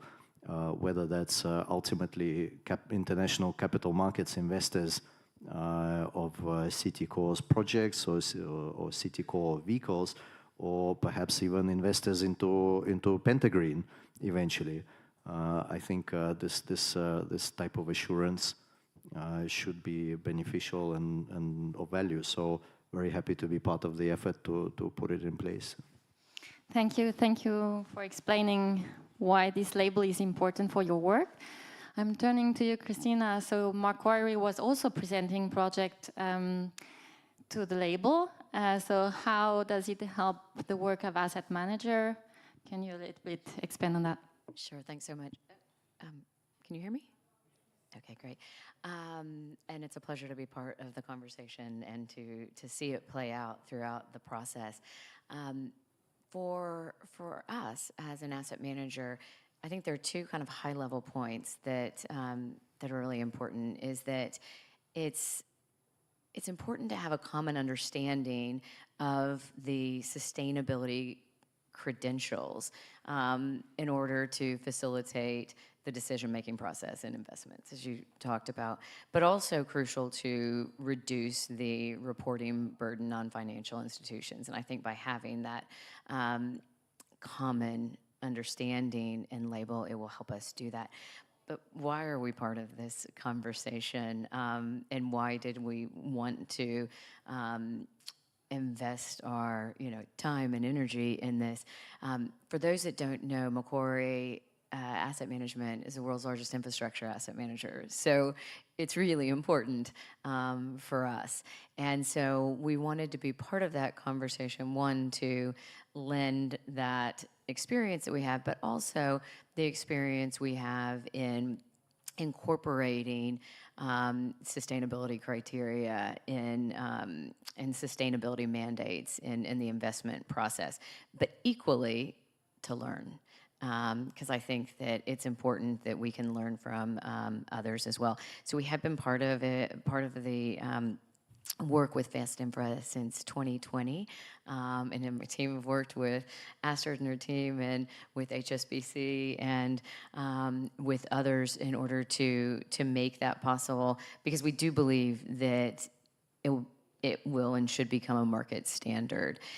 So why would we, put forward one of the pilots, and we're glad to have been accepted in the 11th hour coming up to this, but to really learn what it takes. And I think there's some early kind of learnings in that on the short term, to make sure that we're really embedding the requirements into the due diligence, which you talked about as well. And that's not something new, but how do we ensure that we do this in a common way?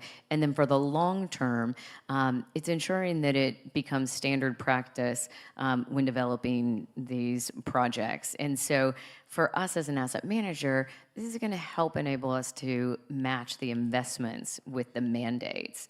And when we think about transparency, really is key in this process, and asking the right questions of our project developers, aligning them with what investors are needing and looking for. It can only be a good thing to align those expectations, but also to raise the standards. Thank you. Yeah, definitely. And we plan to develop the Fast Infra label further, so that by answering the questions of the label, the infrastructure project can actually also, and the investor, report against other standards and frameworks, like, for example, EU taxonomy, or these kind of reporting requirements. So we are happy to facilitate the life of the asset managers with the Fast Infra label. Coming back to you, Oliver, how do you think the Fast Infra label can improve the fundraising of your projects? Having the Fast Infra label essentially adds credibility to what you are doing, and it's a seal of approval. It enables project sponsors like us to communicate to the investors and the lenders of our best practice in terms of the ESG from development stage all the way to operation and maintenance stage. And it's also accelerate the due diligence processes of potential investors and lenders. It may be, from the start, it may be overwhelming because of the many standards that you need to meet, but it's also, it enables you to access a wider pool of capital that are really ESG team focused. And hopefully, we have yet to see the price benefit to it, but hopefully it will come. Yeah, thank you very much. Also about the project experience, we are working as well on improving the framework. So you were a part of this rollout process. Now we are going to simplify and hopefully have develop a better user experience. And then when we have the final tool, eventually, the digital tool, then it will be much easier, I think. And we can scale up the number of projects that are getting the label. Thank you. Maybe before we open the floor to questions, what would be your recommendation, Marat, on how we can increase the label uptake in the future? Yeah, that's really what it's about, right? Of course, it's early days, and it's always a chicken and egg process when it comes to these types of initiatives. But I think a couple of things will be useful. Certainly, the provisional labeling process, it was all quite manual, spreadsheets and people punching data into documents and things like that. I'm sure that will just be automated, and I think will certainly be helpful. I think it's definitely helpful to have events such as this one, and essentially a platform to promote and showcase the labeled projects to the wider universe, right? The investor pool right now, it's certainly global. ESG-related investors are typically located in, well, especially regions such as Europe and perhaps not North America. And the projects happen in very localized markets in Philippines, Vietnam, so on and so forth. So to bridge that gap, certainly fast infra with your backers and your network can really help showcase the projects and the developers that are doing the right thing and applying the label, and it means doing projects in the right way. So that will help immensely. And finally, this is of course the provisional label process. After the provisional label, there could be a process of verification. There's typically costs involved associated with verification. So to the extent, at least whilst the label is being taken, still in the adoption phase, if there is support available for those costs to alleviate some of those second-party opinion costs or whatever it is, that will be extremely helpful, particularly in the context of emerging markets infrastructure, where every dollar and cent in the project budget matters a lot. So those perhaps would be my suggestions on this. Thank you, Marat. These are very good inputs. We are working on some of them. For example, to your last point, the problem of projects in emerging economies not being able to pay the verification, we are working on a revolving fund that a project could benefit from, and then once they reach financial close, we can have the money coming back in this revolving fund and hopefully finance other projects. So that's ongoing. As you said, thank you for mentioning that. So it's a two-steps process. So the projects we are talking about today, they got the self-assessed label. So this is, as the name says, the project assess themselves against the criteria. They answer the question about minimum safeguards, like this is about the documentation they have in place already, like an environmental and social impact assessment, and this kind of documentation. Then when they answer the criteria, and they need to show a positive contribution. But this is only based on the answer. Of course, in that rollout, we had a close look at them as the secretariat. But in future, this is going to be totally automatized through this digital platform. And so we strongly encourage those projects to go through a third-party verification to add credibility to the label. So that would be the fast infra label verified. At the end, this is what you would get. Regarding the platforms, so we have two governance bodies. We have a steering committee and an executive advisory committee with stakeholders all along the infrastructure value chain. So we also rely on them to provide other opportunities to investment and for projects. And we are expanding the executive advisory committee as well, so to get even more network and hopefully more projects and also investment opportunities in the future. We are planning to showcase projects in the future to international events. So next on our agenda is, for example, Berlin, the Investor Summit, or we are also going to showcase projects in Paris Infra Week, most probably at the Climate Week in New York as well. So these are 3 main events for next year.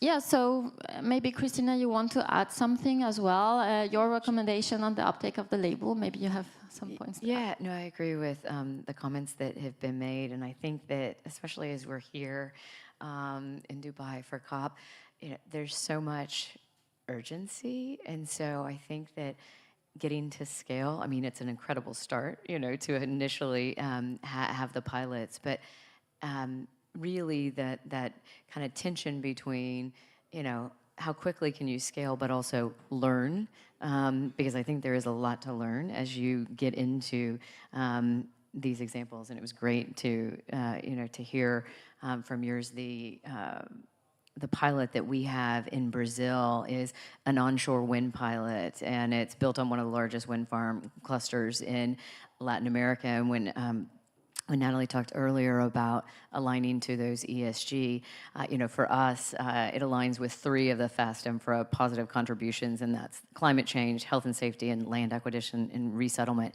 And I think that the more that we have examples of those and what that criteria is and how they satisfy, I think it'll help us, bring others in as well. Yes.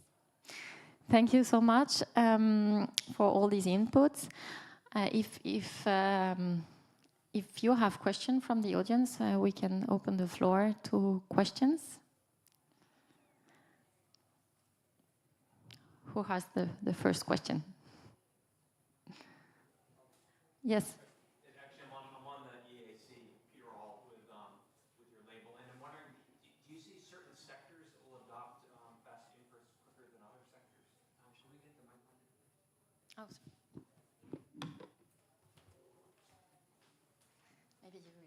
You can repeat. Yeah. So Peter Hall, I'm on your EAC board with Fast Infra, and it's great to hear this. Do you see any sectors that may be early adopters for the label, even within the infrastructure class that can help accelerate the label? Maybe this is a question for you as investors. Do you see sectors in particular we should tackle with the label first? As Pentagreen, we have projects across the sectors. Of course, we've started with PV, partly because our first projects were in the PV space, partly because Fast Infra's first projects or first assessment methodology was in the PV space. But hey, if there are methodologies for wind, for EV, for waste, we've got those projects, no problem. So I think, look, perhaps it's a question, to do this step by step is the right way of going about it, right? And develop those methodologies sector by sector. But I think at least from Asia, we see no shortage of potential projects across the sectors that are relevant to the infrastructure range. Thank you. Christina, do you want to add to this? No, I would agree with that. Yeah, I think there's no shortage. Thank you. Any other question from the audience? Yeah, Valérie? Thank you. I'm Valérie Langsna from Fast Infra Group. It's a question for you, Mr. Tan. On which level should we work in order to increase the power of the label regarding your experience? For example, in Philippines or in other countries? I think from the project sponsor perspective, once they see the benefit of having the Fast Infra label, I mean, it could be regardless of sector, right? For the project sponsor, once they see the benefit in terms of, as I mentioned a while ago, better pricing, better credit standing. Most of the sponsor, I would surmise, would welcome to have their projects registered and avail of the Fast Infra label. And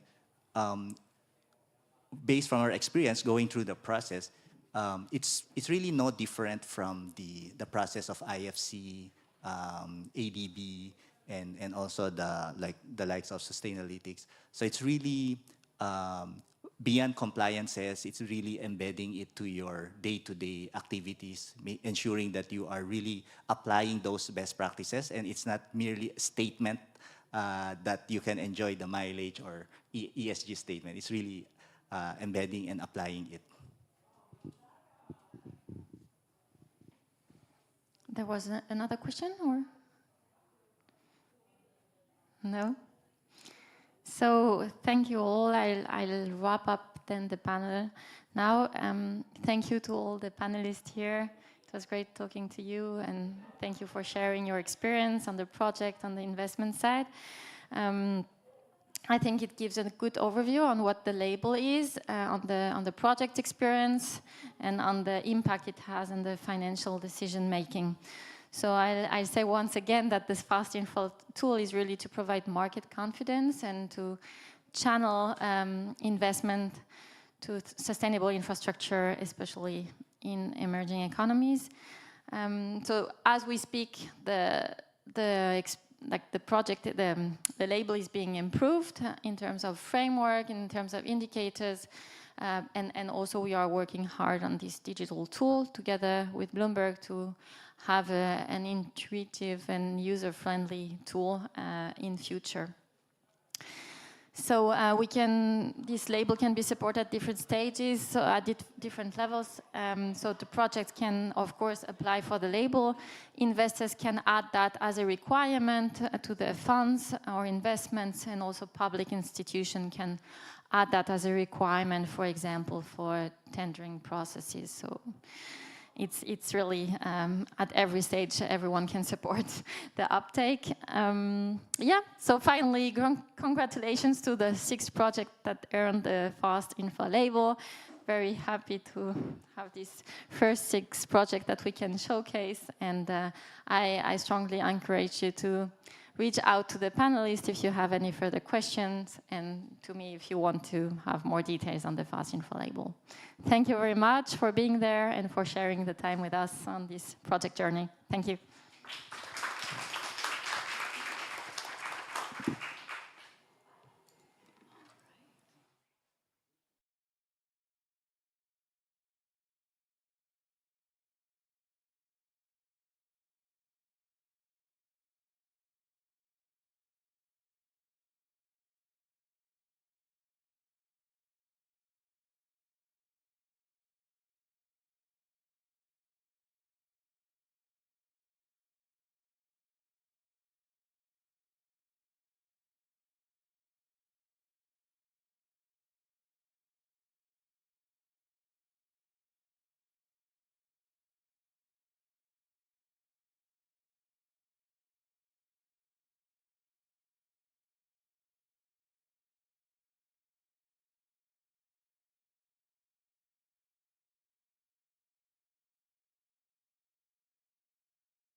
Okay, everybody, we'll get started. Welcome to the IFM session called Zero Time to Spare. My name is David Neal. I'm the Chief Executive of IFM Investors, and IFM is a really quite distinctively different investment manager. We're wholly owned and founded by long-term investors, Australian pension funds. And being wholly owned by long-term investors means that we're completely focused on the generation of strong, long-term, multi-decade investment returns. So kind of acutely aware that strong, long-term investment returns require very strong, sustainable economic, environmental, and indeed social systems. And so whilst that link is intuitively clear, I think, to me, it's also been demonstrated by the research, and I think maybe we'll explore some of those themes here today. It's clear to me that infrastructure does need to contribute to the net zero goal. We've got to build the new green infrastructure, but we've also got to transition the existing infrastructure that's in place. So I'm delighted to have a really esteemed panel here to discuss this challenge. We've got three global leaders, each with, I think, quite a distinctive, different perspective. So on my right here we have Stephanie Pfeiffer. She's been the Chief Executive of the Institutional Investor Group on Climate Change since 2005 and sits on the steering committees for Climate Action 100+, the Net Zero Asset Managers Initiative, the Investor Agenda, and is a member of the Executive Committee for Paris-Aligned Asset Owners. And prior to her role at IIGCC, Stephanie worked in investment banking for over 7 years. She's received an OBE for her services to climate finance in Her Majesty the Queen's Jubilee Birthday Honours List in 2022. So welcome, Stephanie. On Stephanie's right, we have John Denton. He's the Secretary General for the International Chamber of Commerce, global business leader and international advisor on policy, and a legal expert on international trade and investment. I think we might hear a little about that later. John was appointed by the UN Secretary General to represent the global private sector on the steering committee of the UN Global Crisis Response Group on Food, Energy and Finance. I'm also pleased to say he serves on the board of IFM Investors. He's also a member of the UN Global Compact Board, the UN Development Programme's Impact Investing Steering Group. He's the co-chair of B20 Finance and Infrastructure Task Force and indeed a founding member of the B20. He additionally joined the advisory board of the African Green Infrastructure Investment Bank and the G7 Working Group on Impact Investment. I'm exhausted just reading it all out, John. Stop, I've had enough.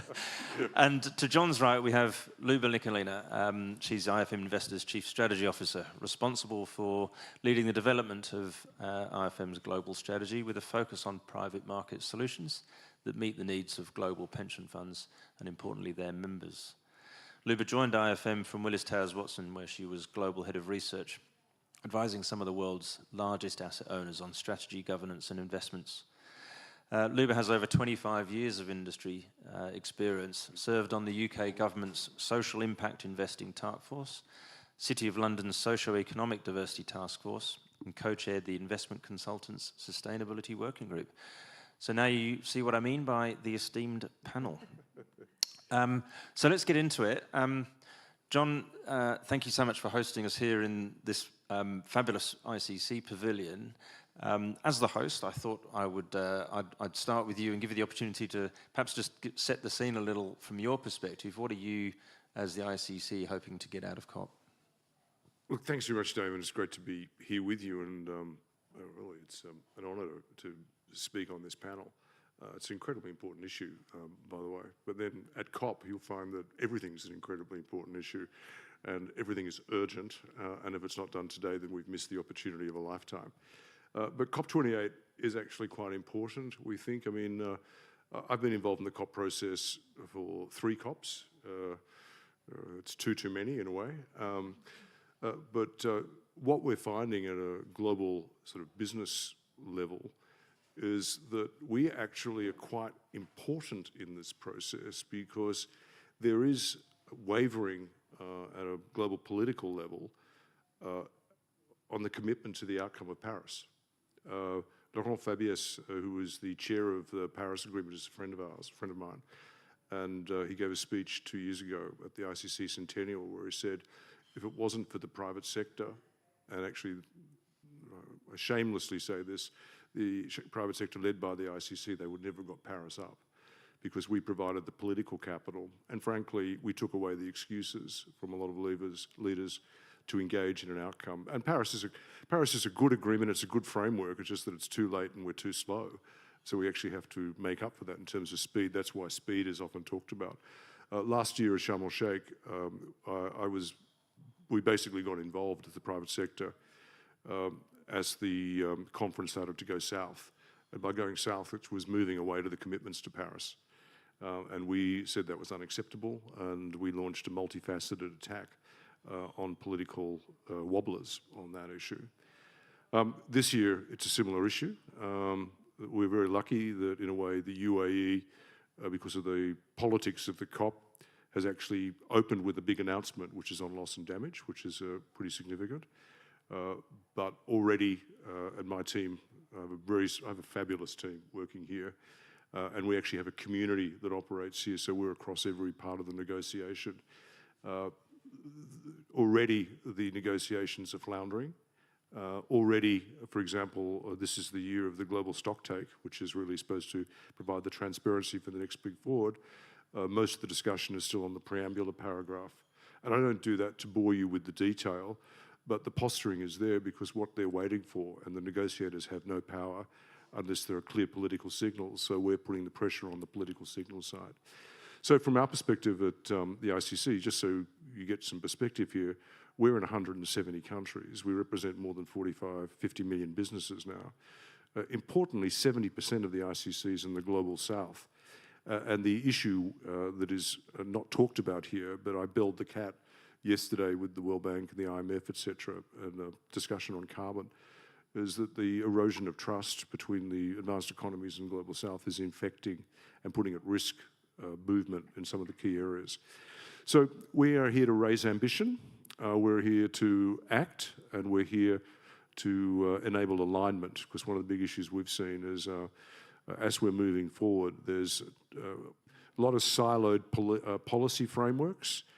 Today we launched for the first time in 30 years a trade day, linking up trade with climate, which is kind of bizarre, but when you think about 30% of emissions come from trade-related activity, but we've got that on the agenda, and now what we're doing is unpicking the inhibitions to alignment, and what we're trying to do by the alignment is to enable action, but at scale. That's what we're trying to do, because the scale will get us to the ambition, which is what we want by the deadlines we all have. So I hope that gives you some macro perspective and a little bit of detail on how the negotiations are going. We can get into the weeds if you want, but if you like, let's keep it nice.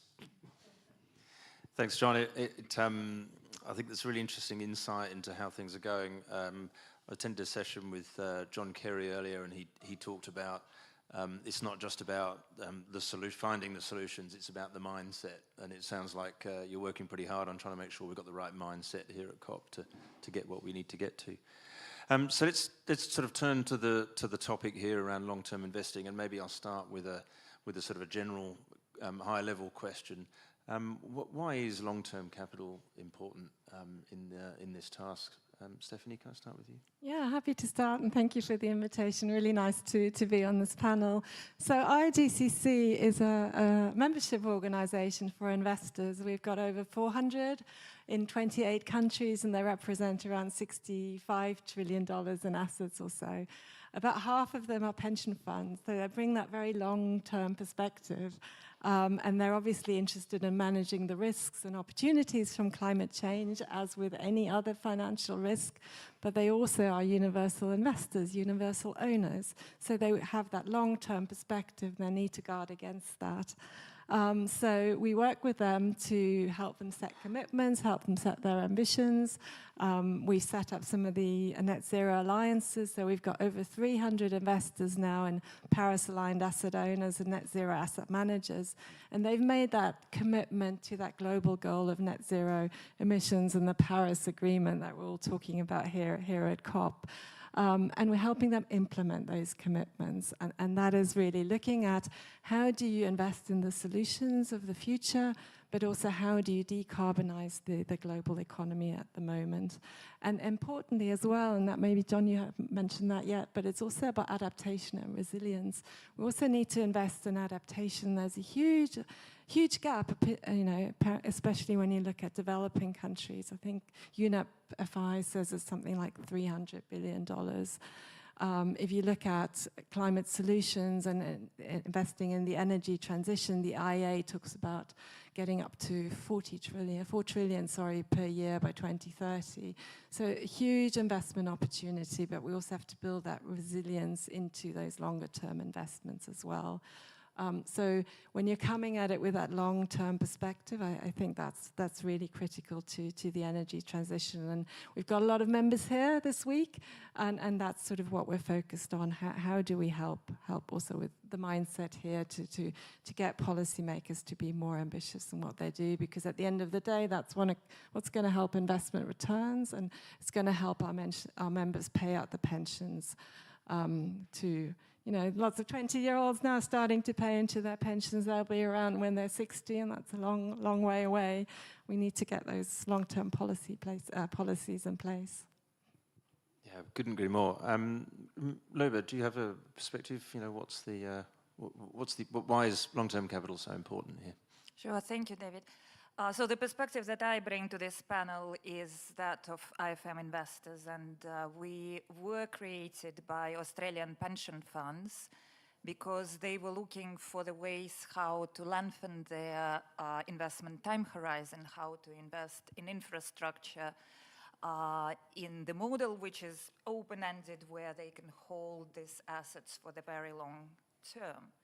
And now we have 650 clients who are not our original owners, and they are also long-term investors, pension funds, sovereign wealth funds, insurance companies. And they all have time horizons that goes into generations, 10, 20, 30 years. And the assets that we invest in also have long time horizons. So when we invest in essential infrastructure, be it airports, ports, toll roads, we don't invest with the 5-year time horizon. We need to have this very long-term investment horizon. And the risks such as climate or just transition, they become really important in this context. We invest, our primary perspective is to earn financial returns for our beneficiaries, for pensioners. So this is absolutely unquestionable that we are not here to save the planet. We are here to ensure that people can retire and have a decent retirement. But this risk that we face, the only way that we can earn those returns in the longer term if we have a healthy, functioning, safe system, both from an environmental and from social perspective. And this is where the long-term capital becomes really important. It's sort of, I think some commentators refer to it as a wicked problem, where we have created, our society have created this challenge that we are currently facing by the way we run businesses, by the way we consume. But now we need to solve this problem. And as you referred, Stephanie, it's $4 trillion that will be required every year. I heard the numbers in the 8 trillion range, which is probably not also about new climate solutions and new facilities, but also about revamping, upgrading the existing infrastructure to be able to fit for purpose in the longer term future. And at the moment, last year was 1.3 trillion, which is just a fraction of what is needed. So it's already double from the year before, but still the gap that exists between the current challenge, the wicked problem, and the solution is quite big.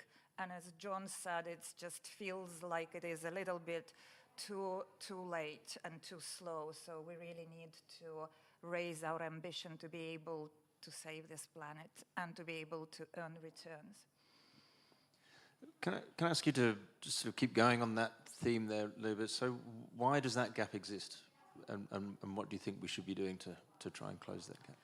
So a significant part of it is collaboration. And again, I think John mentioned the fact that private players, private finance in particular, they can and they have made a difference.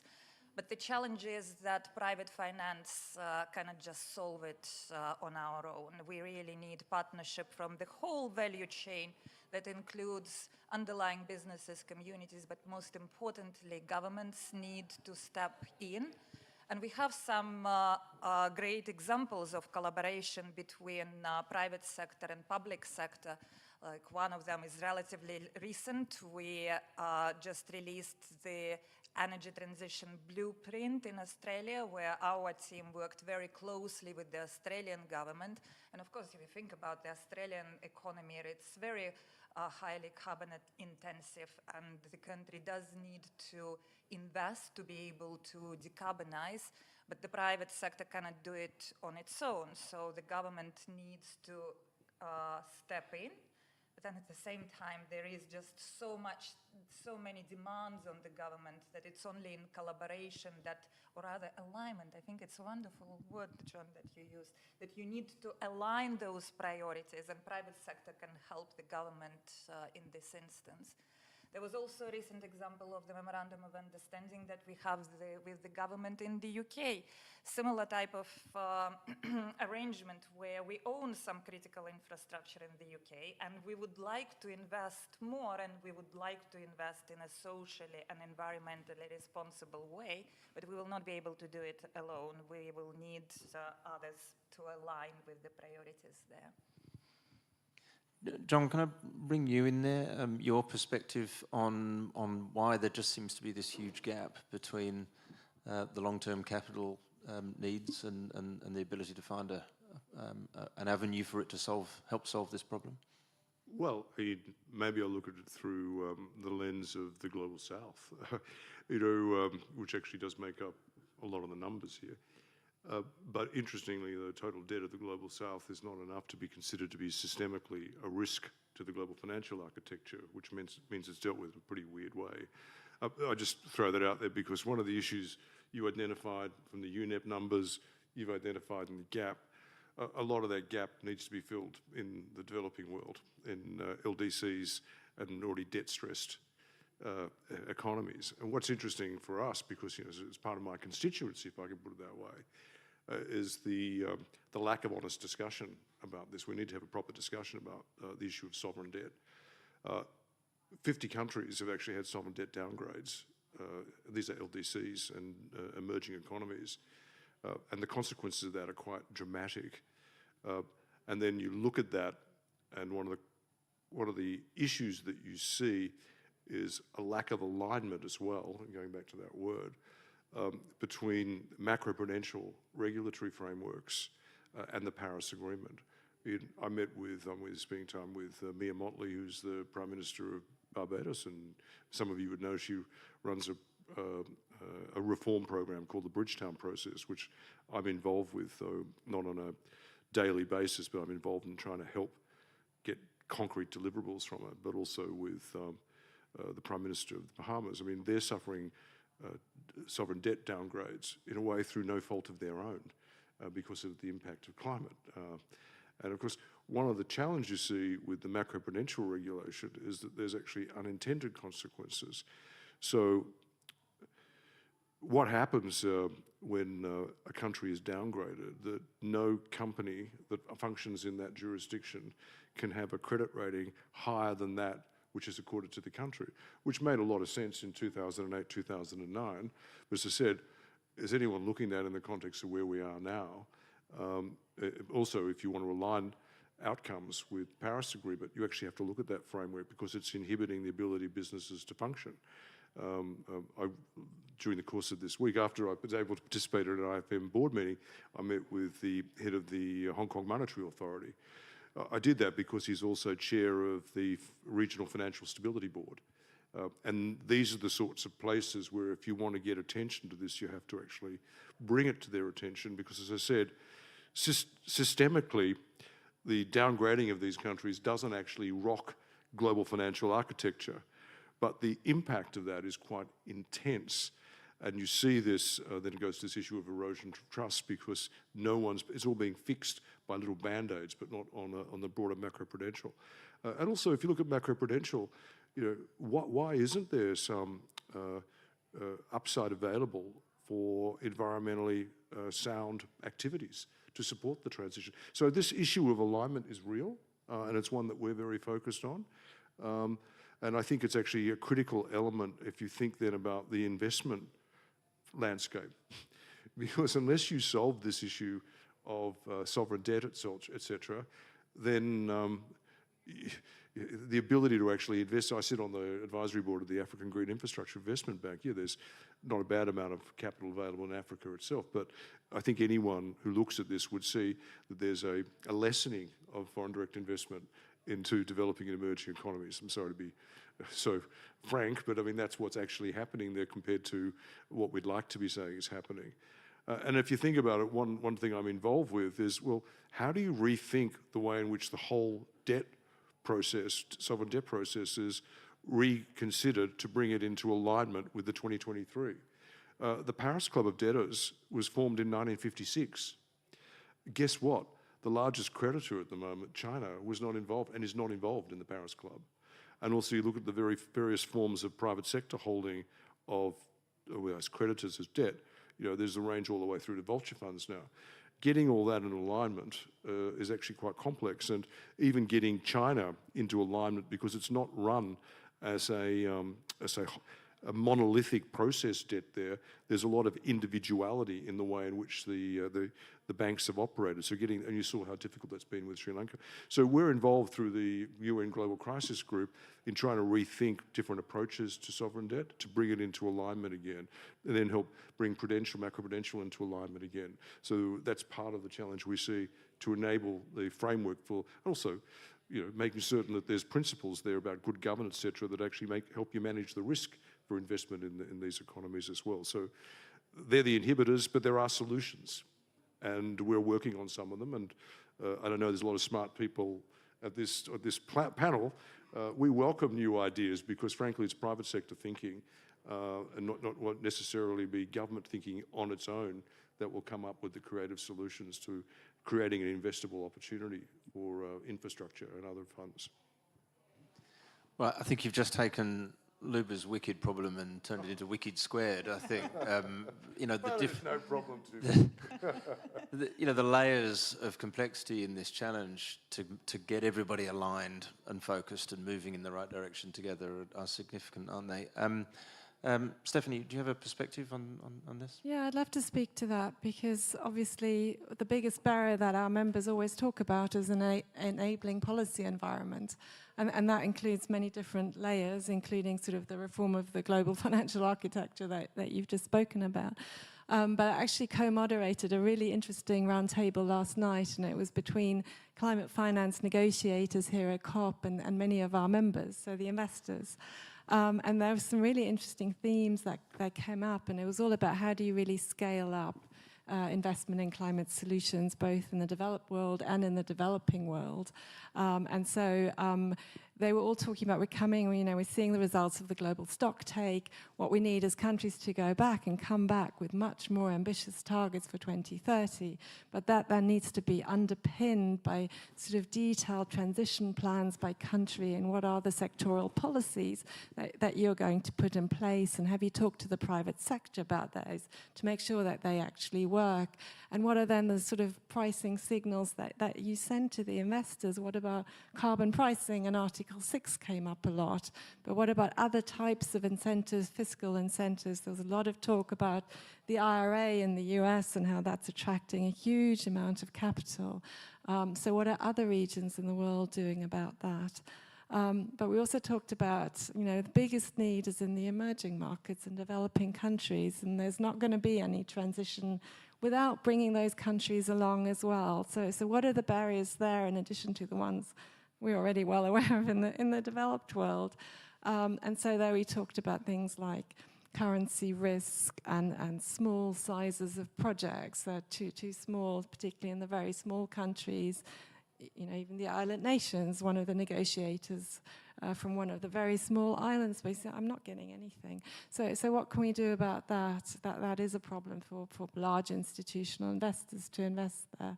And this is where the collaboration with multilateral development banks comes in. How do we sort of make sure that they actually really leverage private capital, and what do they do through concessionary finance, and how do they do better risk mitigation so that actually works and can scale up the investment that's going there. So there are really good themes that were coming out of this conversation last night, and I'm hoping we can take some of that forward at the COP. But policy is absolutely critical, and without that investment, investors won't have the certainty or clarity or consistency that they're looking for those long-term investments. Yeah, thanks. It's easy, isn't it, to sort of get stuck in discussion about the problems, and we've highlighted a lot of the challenges and issues here. But I think it's also, I think there really is cause for optimism, because you've also all touched on solutions that are in train. And one of the things that it seems to me, going back to, again, John Kerry's comment this morning about mindset, it feels to me as though mindset is changing. We've reached a bit of a tipping point across a lot of certainly the investment industry, and I think also with governments wanting to engage with institutional investors, increasingly feels like we've hit that kind of tipping point. Let's hope so, and that we can keep making progress. Stephanie, I'm conscious that there may be some people who aren't completely familiar with your work, the IIGCC and the Net Zero Investment Framework. Would you be able to just highlight, summarise that a bit, and the sort of guidance that you've recently released for us? Yeah, very happy to. So what happened in 2019, I think it was, a group of asset owners approached us and they said, look, countries are making net zero commitments. We're asking companies to make net zero commitments. But what about us as asset owners? We should be doing the same. But we don't really know what that means for our portfolios, and we don't really know how to do that. So we ended up working with 110 institutional investors, really looking at how do you decarbonize a portfolio? What sort of targets do you set yourself, and sort of decarbonization targets, investing in solutions targets, but then how do you really go about it by asset class as well? And so we started off providing implementation guides and sort of modules for what were perceived as the easier asset classes, or where there was a lot of thinking, or there were already existing methodologies. We started with public equity, we did corporate bonds. I think there was some work done on sovereign bonds, although there's a lot more learning now, and so we're revising that again. And so we published that, I think it was March 2020 or so. And so it's actually, we've been told amongst the net zero committed investors across the different alliances that net zero investment framework is the most widely used methodology. And I think it's popular because it allows a bit of flexibility. It's not just about the top-down target. It's really how do you make an impact within your asset class or with your assets so that you really decarbonize the real economy. It's not just about that one number and the 7% per year, but it's really how do I really change the economy. So that's being used. And then earlier this year, we published an infrastructure module as well, which I'm hoping people are starting to use it. But the idea is you gradually add the amount of the part of your portfolio where you're comfortable starting to put in place a plan to decarbonize that. So that's happened. I can tell you a little bit about what that looks like, the infrastructure component. So the scope is really on operational and greenfield assets, and it applies broadly to both equity and debt exposure to listed and unlisted infrastructure funds into project finance. It sets out 6 alignment criteria, and those would be sort of looking, is your asset already net zero? Is it aligned, or is it still aligning over time because there are different issues? It looks at what sort of targets you set, long-term, medium-term, and short-term, the different scopes you could use. It looks at current, but really importantly, future emissions performance. what developed sort of decarbonisation plans is the investor putting in place? And then really importantly, what is sort of the governance and management responsibility for those targets and plans? And then we're also very keen across the ENSA for all asset classes. What is the investor doing then in terms of engagement with the asset or with the company? And what's the investor doing to sort of engage the wider ecosystem, which includes policymakers, but it could also include other types of stakeholders, including civil society or data providers or people doing scenarios, because it's really important to take that whole system into account. So the infrastructure one is there now for people to use as well. And maybe can I quickly just jump in here, Stephanie, because everything related to sustainability and ESG for the right reasons. There are emerging reporting standards and requirements which ends up overwhelming the users. And here the significance of your framework is that actually it provides an opportunity for convergence. And this is what is just so dearly required, because what we don't want is to spend all this amazing energy that should be directed to the solution of the critical fundamental problems being spent on spinning the wheels on trying to produce all sorts of reporting. And this is where the flexibility of your framework is quite important, because on the one hand, it allows us to converge and speak the same language across asset owners, asset managers, regulators, businesses. But then at the same time, it also allows people who still need to figure out how do we actually translate what we do in the language that is understood by investors, regulators, the broader community, allows them the flexibility to actually be on the journey rather than have very fixed parameters there. I'm glad it's being used, and I'm very grateful to all the investors. I think it's important that it was built by investors for investors, because that doesn't always happen. So we really brought together that sort of intellectual firepower and the experience of what works and what doesn't work. So thank you for also being part of that working group.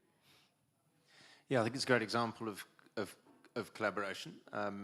As Luba said, I think ensuring that our energies are productive energies rather than arguing with each other about how we should be reporting on what we're doing and what the direction is. I certainly really like the alignment focus that you have and the transition planning focus that's in that framework. I think that's a really great step forward. Talking of collaboration, it's I think it's been mentioned by a number of you on the panel already, but what are great examples of collaboration in the infrastructure investing space? John, do you have any thoughts on that? Well, actually, I was talking a little bit before, particularly around developing in emerging economies and infrastructure. I mean, I identified some of the issues to do with sovereign debt, etc., the inhibitors there in macroprudential. But another one is actually governance models to actually help manage the risk. And one of the interesting areas of collaboration, I was just discussing it with the US State Department, is the work that we're collaborating on. And I think, well, IFM's also involved through the OECD on developing the Blue Dot Network. The idea of which is to create principles that can be applied to actually ensure good governance effectively of infrastructure frameworks in developing and emerging economies. And frankly, that work cannot take place at government level. It needs the input of players like IFM and others. One of the benefits of like an ICC is that we create a platform in which we can crowd in players who often feel uncomfortable working with each other. So we can do that. That's what we're doing in trade finance and other areas. I think that's a really good, it's not done, it's not finished, but that's a really good approach, because it's recognized a problem as well that good entities like IFM and others want to find the way to invest in first-tier assets, frankly, in third-tier ranked economic environments. And you can only find the opportunity to do so if you can raise the frameworks in those environments to make them investable. So I think if we can pull it off, that's a good outcome. Yeah, I couldn't agree more. Stephanie, any perspective on collaboration? I think there's probably quite a few also when you look at the investments that have actually taken place, because there's lots of examples of public-private partnerships or blended finance, where you do have governments and MDBs and companies and investors often and project developers working together. And I know just a couple of hours ago there was a new announcement here at COP, and there was an investment mobilization collaboration arrangement, IMCA, I don't know, but it was launched with the Nordic countries, and I know our Vice Chair, PK, were you there? Okay. Yeah, well, I missed it, but our Vice Chair from the CEO of PKA was there, and so that's, well, they're hoping it will mobilize billions for the developing world. So that's just one example of how different players are working together to really sort of move capital at scale. And I've learned another acronym, so that's good. I needed another one, so IMCA, so we'll have to look at that one. Lova, thoughts on collaboration? Yeah, so some great examples there of the public-private collaborations, but maybe just to add to this that sometimes even the collaboration across private entities could be really effective. One of the areas where I can come up with such example is in Australia, because we happen to own quite a few critical assets there, airports, ports, utilities. And the shift to the renewable energy there is such an example where we worked not on asset by asset, but on cross-industry collaboration there to ensure many of our assets, but also, well, other assets in the industry transition to the renewable energy. So we negotiated power purchasing agreements that allowed our assets to transition. And this was absolutely our financial interests and the financial interests of our members who entrust us with their capital. But then at the same time, it also helped stimulate the transition across those industries into the renewable power, which is another great example of collaboration of the private sector across industry verticals.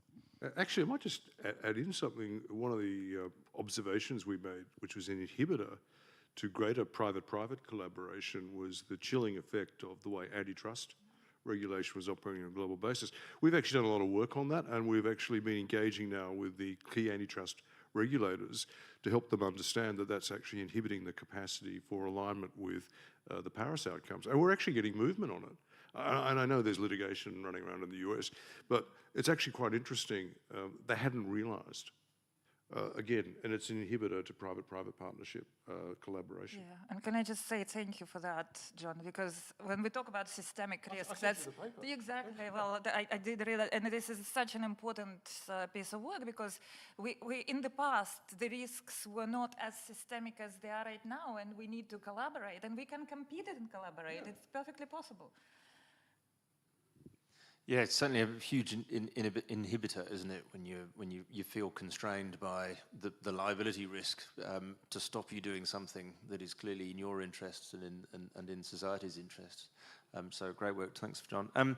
Luba, I'm really interested to sort of move into the area of kind of technology. We tend to think of infrastructure as being that sort of boring stuff that you drive on or where you go to catch a plane, but talk to me about technology and the importance of technology in the energy transition and how infrastructure plays a role. Yeah, it's almost the next step there, because we are talking about the importance of long-term capital, but also the question is, where does this long-term capital gets invested into? And this is where, for many of the critical assets in the infrastructure space to be able to transition genuinely to net zero, you need new technologies, and actually many of them exist. It's just that they are not economical for the time being, and this is where public-private partnerships come in place. One of the examples, I just came to Dubai from Australia, seeing some of our owners and clients there. That's the only continent which is an island, so it's actually mission critical for people to be able to travel there by air. And of course, aviation is one of those industries that does need a technological breakthrough there to be able to fly in a sustainable way and also make it commercially sustainable as well. So we just recently signed a memorandum of understanding with the entity called Grain Corp to do the feasibility study, because there is a lot of a lot of feedstock and organic waste that we actually could use for the production of the sustainable aviation fuel. It's just at the moment the industry to convert this feedstock into the proper sustainable aviation fuel doesn't exist in Australia. It's a great opportunity for the country to essentially create a new industry with billions of dollars of potential revenues, jobs, but then at the same time to facilitate the sustainable aviation fuel and ability for people to travel without harming the environment. And so that's just one example, but then we also own airports in the UK. Manchester Airport Group has a framework there where they are exploring other possibilities in this area. So they are going more into the hydrogen type of space for the sustainable aviation fuel. We also, aviation is definitely an important one, sorry, just keep going there because there is an example. We have to fix maritime. Yeah, but it's a big one as well. Yeah, well, it's probably there may be actually some parallels there, and this is what you see, you're sort of solving for one problem and then you find solutions for another one, because this biofuel, we have one asset in the US, which is called green gas. So essentially what they are doing, they are taking organic waste, methane, and then convert it into green gas and use the existing transmission lines. Instead of pumping fossil fuels, they started pumping sustainable gas there. So not only they don't let this methane emissions to get out, so it's sort of like already a positive impact, but they're also powering people's homes and industrial production with sustainable gas. So there is definitely more room there for this type of innovation. And actually infrastructure assets are big enough and have this time horizon to be able to fund these projects, because it is mission critical for these assets to continue to deliver the services that they have for society. Just one other point, if I may. It's not only about the technological breakthrough, it's also thinking about the impact that we have on jobs, because no technological breakthrough will be successful if we at the same time don't think about which jobs we are displacing and how we are going to take care of the communities where we are doing these technological upgrades. I think this point about technology is so important for us as infrastructure investors. The days of an infrastructure investor kind of counting the cars on a tollway and doing a discounted cash flow and that's it are kind of gone, because we need to be thinking about what the technology is going to be that's going to enable decarbonisation. Because when you make a capex, when there's a huge capital expenditure in an infrastructure asset, it has to last for decades. So we need to look ahead, right? So we've got to become technology experts in the infrastructure investing space and predict what's coming and include that in our project design now. And one of my lovely favourites is in our toll road in northern Italy. They're testing laying coils under the tarmac. And apparently we can now run a car around this loop, this kilometre-long loop, and it doesn't use up charge. It gets recharged at all the time whilst driving. What a wonderful idea that would be. I mean, of course, cars can become lighter. They need smaller batteries. Your risk of recharge goes away. You don't need so much infrastructure for charging. You know, all this sort of technology that people are working on is not just the realm of technologists. It's now the realm of infrastructure investors, and something we need to take really seriously. Look, I think that's probably a great place to wind the panel up. That feels like a nice sort of positive place to end. These new technologies are going to play a really material role in the energy transition. At the same time, this energy transition is going to hopefully drive a much more productive economy. It's going to create jobs, and it's going to deliver, importantly, strong long-term returns to us as infrastructure investors. So please join me in thanking Steph, John and Luba. Thank you.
for this ICC-hosted event on accelerating opportunities for sustainable trade and supply chains.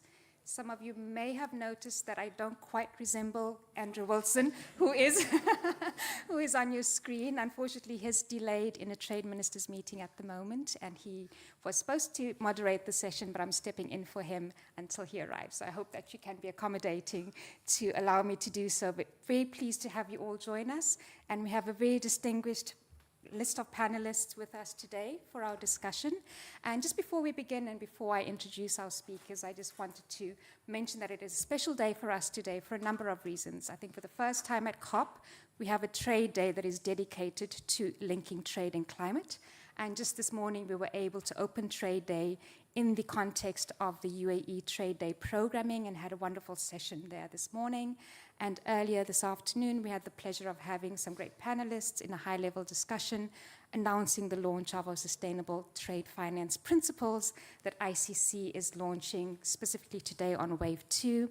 And now we have the privilege of being able to have a more technical discussion to really understand how those principles will work in practice when it comes to sustainable trade. So very thankful to have a great list of panelists here with us today who I would like to introduce. I'd like to start with Natalie Blythe, who is our Head of Commercial Banking Sustainability at HSBC, followed by Sanal Kumar, who is CEO at Classic Fashion. Thank you so much for joining us. We have Ravi Hanspal, partner from BCG, Amit Puri, who is Global Head Sustainable of Finance from Standard Chartered, and Emily Olander, who is a Climate Action Program Manager at Ericsson. A round of applause for our speakers. Thank you so much for joining us. So without further ado, I would like to hand over to Ravi to give us a bit of an overview about the IC Principles for Sustainable Trade. We've had the pleasure of working with BCG on this project and are very proud to have come a long way. Last year, we launched Wave 1 in terms of trying to assess the sustainability of trade, and we've made some strides since then. Ravi, I know it's been a long year with a lot of back and forth, but I think it's really well worth it in terms of where we've come to now. So over to you. I think just sort of building on Ray, the way we thought we'd run the session is I'll just give a brief overview of the Wave 2 principles we developed as part of the ICC, and then we move to panel discussion, sort of discuss them in more detail, and particularly how does that actually impact things on the ground? What does it do for banks? What does it do for corporates? And explore some of those topics. So I suppose, let's get used to the clicker. So, we've been talking for quite a long time around sustainability, trade, supply chains, and more each year. And I think actually a big milestone, as Ray was referring to, is the fact that today we actually have a dedicated trade day at COP28, which is huge progress. That said, if you think about it in a broader sense, trade is responsible for about 30% of global emissions. And I've heard that number be 60%, 80%. It's high, but a huge degree of error.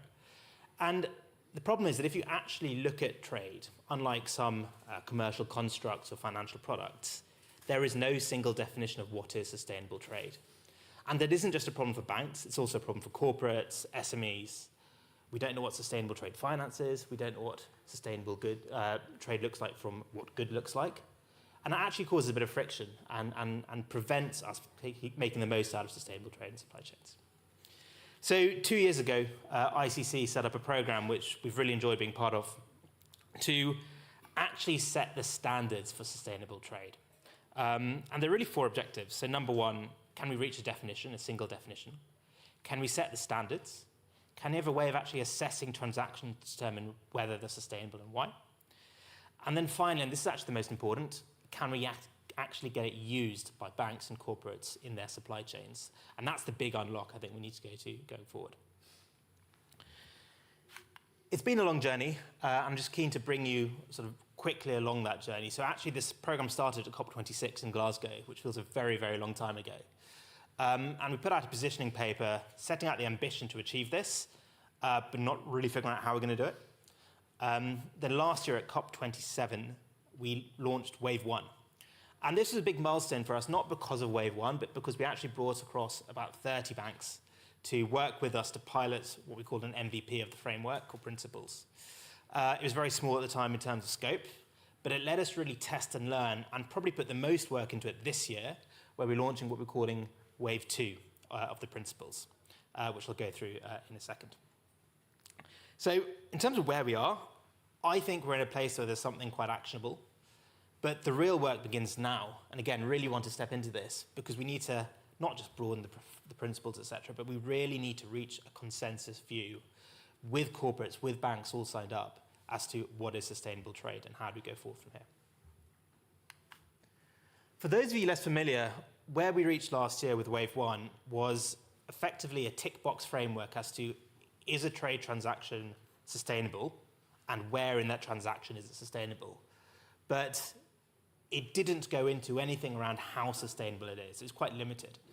In terms of our overall ambition, I think the best analogy I've heard, which is certainly not my own, is can we get something like food labels for trade? Just one easy way of seeing, is this transaction sustainable? Why? And how can they replicate it? So, what is Wave 2 that we're launching today? So, I think at a macro sense, what we've done is really build a broad, robust, and objective assessment, building upon all the feedback from Wave 1, but more importantly, something that can actually be scaled up to all transactions, all sectors, the broader economy. To give you a quick sort of in-depth view of what's changed, so Wave 1, it was just in textiles. We've broadened that to agriculture, energy, and automotive. The fact that it's those three, that isn't necessarily what excites me. It's more the fact that we've proven that this can be scaled up to the broader economy rather than just focused on one. Number two, we've really broadened the type of assessment. So actually, we've baked in taxonomy such as the EU taxonomy. We've baked in ESG scores, and we've baked in international conventions. So actually, you can take and this is really important to us, businesses can take the standards and ways of measurement they use today and apply that to a framework rather than having even more hoops to jump through. Thirdly, we really came across the fact that we need to go beyond climate. So last time we looked at climate and socio-economic as two sort of different dimensions of sustainability. We've really expanded that into environment more broadly, including nature. And then in terms of the actual components of trade we're looking at, we've worked to align the framework far more with other, I suppose, frameworks. So now focusing very heavily on use of proceeds as the central component to what we're testing. But even more interestingly, we finally cracked away using data from the International Maritime Organization on actually objectively assessing the sustainability of shipping, which was a first for us, and we spent a lot of time on that. And then finally, just two more things. I'm keen to get onto the panel, but we've really made a lot of progress on the way we actually score transactions. So rather than sort of a binary view, nothing is binary. We're now able to actually grade transactions from sustainable, partly sustainable, not sustainable, and also recognize where there isn't data. And then behind the scenes, a lot of work is going into how do we actually automate this. And I think we've got a good line of sight to that happening, but there will be work to do. So in essence, I just wanted to give a quick tour of what the framework is, how it works. Effectively, we look at two things. So one, 4 components of trade, and two separate dimensions of sustainability. In terms of components of trade, this is effectively what is scored. Number one, the use of proceeds. So are they environmentally and socioeconomically responsible? Now, by use of proceeds, that's not just the asset that's being shipped, it's also the end purpose of it. What are we actually funding? And one of the challenges in trade, unlike a lot of sustainable finance more broadly, is that there might not be an end product or end project. You might actually just be financing the shipment of shoes from a manufacturing country to a consuming country. And being able to have a framework that can look at that, as well as looking at building a solar farm in the same framework, was quite a hard piece to crack. We then look at the seller, the buyer, and then finally the way it is actually shipped, which we call distribution. The other sort of axis of the matrix is the dimension of sustainability. We've still kept this fairly aligned with the UN SDGs, and it's effectively looking at environment and then also socioeconomic factors. And one thing we've observed in really looking at different sectors is that the balance of how important these are can really, really vary sector to sector. In terms of what do we actually then use to assess individual transactions in each of these boxes? Well, again, central to the whole sort of concept of this framework and principles was the fact that we don't want to create new standards. A, ICC doesn't have the right to. B, there are enough standards. And actually, whenever you introduce a new standard, can be helpful, but you also introduce pain and cost. So what we've aimed to achieve, and again, I'll steal somebody else's analogy, is almost the Google Translate of ESG scores, standards, taxonomies, to have a set of rules that can translate all of the credentials of a single trade transaction and map that to a standard framework that people can compare transaction to transaction, bank to bank, corporate to corporate. So we look at taxonomies such as the EU taxonomy, we look at industry standards, BCI cotton, but then also you're able to say, take a Sustainalytics score and the like, and map that to the framework.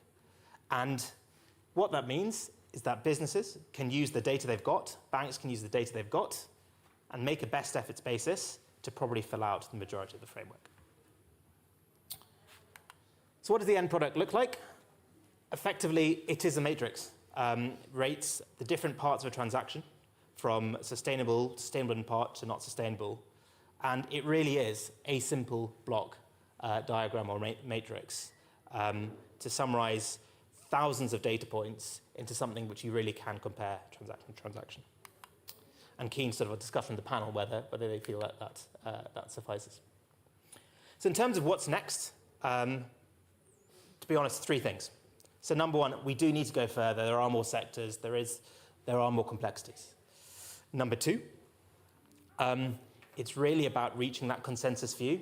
So we need banks to agree, we need corporates to agree that these are the standards that they can work towards. There will be differences, but we need that broad consensus view.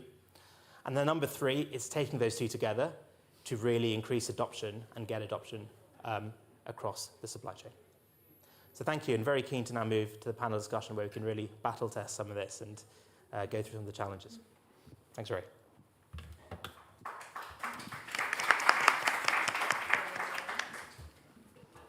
Thank you so much, Ravi. I realize I neglected to introduce myself at the beginning of the session. I'm Raylene Martin, ICC's Head of Sustainability, and thank you very much for that very helpful overview of the work that we've done over the past 2 years. Very excited to dive into the more technical aspects and into the panel discussion. And with that, I would like to start with a question that I would like to direct to Natalie and to Amit. Why is global trade so important in helping enable more sustainable supply chains and in turn reach a more sustainable economy? Over to you, Natalie, to get us started. So I'm sure we can build on each other's sort of answers here, so I'll be succinct. Quite simply, there's no net zero without sustainable trade. There's no net zero without sustainable supply chains, and then equally, there's no net zero without SMEs. So we know that SMEs are the backbone of most economies. We know that they are 90% of the supply chains, and the paper that we wrote only a couple of years ago, maybe a couple more, indicated that perhaps it was 80%, 13 to 80 of the supply chains is where the sort of emissions are. So that's why it is absolutely critical. And then in that as well, you've got an asymmetry between your large, sophisticated clients and your sort of SMEs, and we need to sort of back that out. And it's between $1.25 of that 100 to 150 trillion of dollars. Yeah, which needs to be sort of deployed here as well.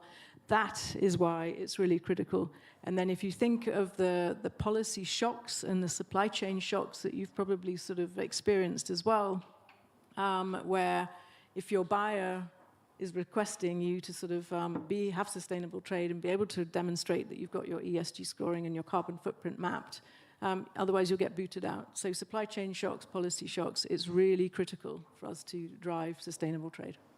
Fantastic. Thank you very much, Natalie, and really underscoring why we need to be addressing this topic. And I recall from the discussion earlier, a comment was made that it's not a topic that can be addressed by one organization alone. It's something that we need to address together because particularly dealing with supply chains, we need to be able to integrate and collaborate the perspectives and experiences across the supply chain.